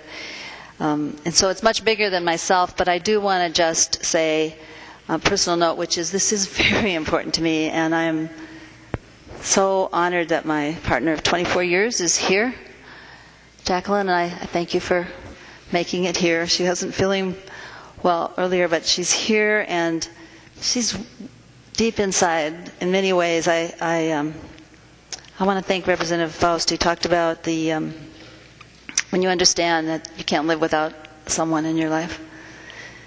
I feel really honored to have that part of my life. And I think what we're asking for here is just the basic right to expand the meaning of marriage and all the legal protections and rights and responsibilities that come with it. This isn't about bigotry, as several people mentioned. This is about honoring honoring difference. Representative Doubt, you talked about, really understanding people on the other side. And I want to say, I hope I've done a good job of really honoring and respecting the need for people who have a religious objection to marriage between people of the same sex. We tried very hard, and I think in 3 or 4 different places, put that into this legislation because I do respect the other side and the other point of view, and I thank all the people who helped with that. And some of you did in very specific words, help making sure we put the right words together. Others of you by just conversations. I have had the honor of talking with many of you about what this means to you, both pro and against. And so it really is a wonderful moment to be here. I do believe we are on the verge of changing Minnesota's history, and that I'm just grateful again to be part of it. I thought I would mention just maybe one major topic that came up, and several people talked about the children.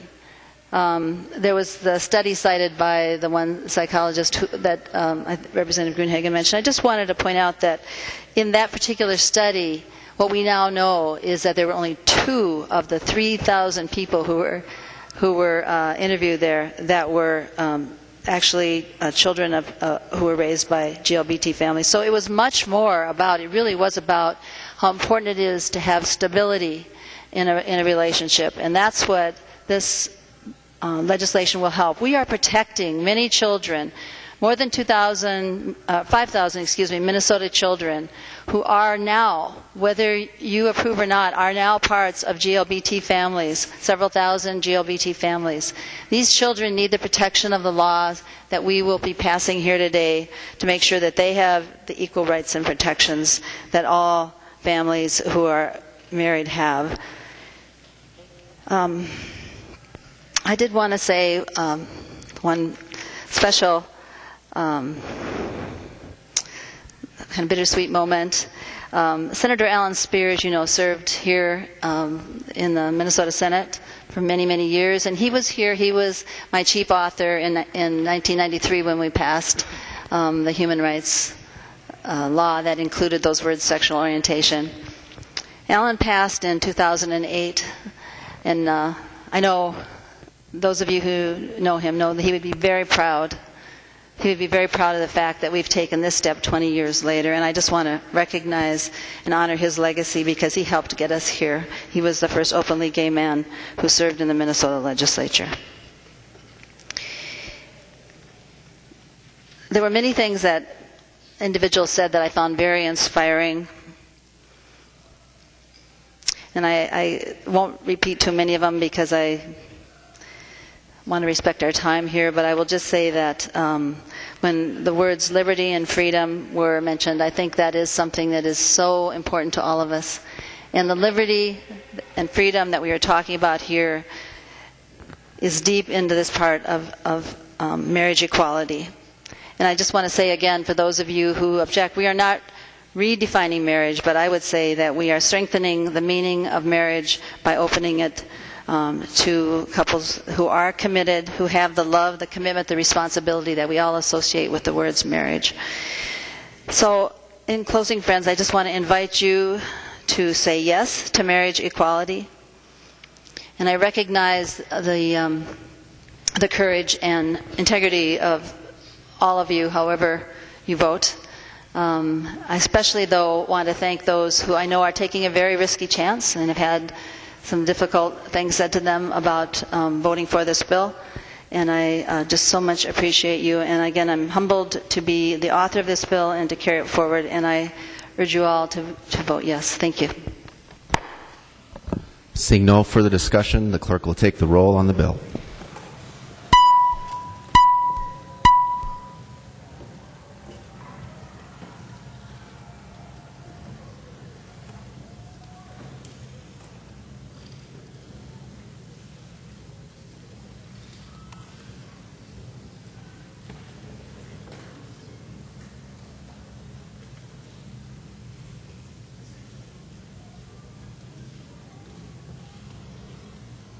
Clerk will close the roll.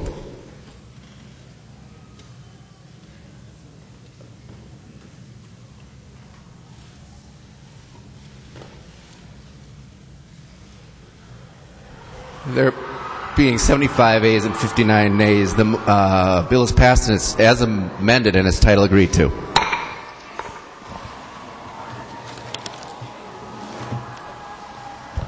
Reports from the Committee on Rules and Legislative Administration.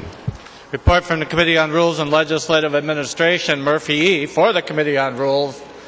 Pursuant to Rule 121 and 3.33 designates the following bills to be placed on the calendar for the day on Monday, May 13th, 2013.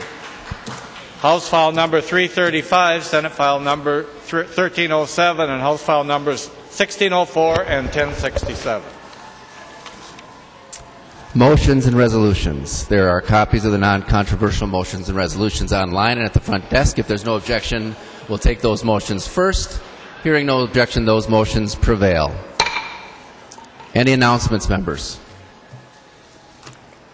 Representative Murphy. Thank you, Mr. Speaker. And members, I move that when the House adjourns today, it adjourns until 10 a.m., Friday, May 10th, 2013. Representative Murphy moves that when the House adjourn today, it adjourn until 10 a.m., Friday, May 10th, 2013. All in favor of that say aye. All opposed, no. Motion prevails. Representative Murphy. I move that the House do now adjourn. Representative Murphy moves that the House do now adjourn. All in favor say aye. All opposed, no. The motion prevails. The House stands adjourned until 10 a.m. Friday, May 10th, 2013.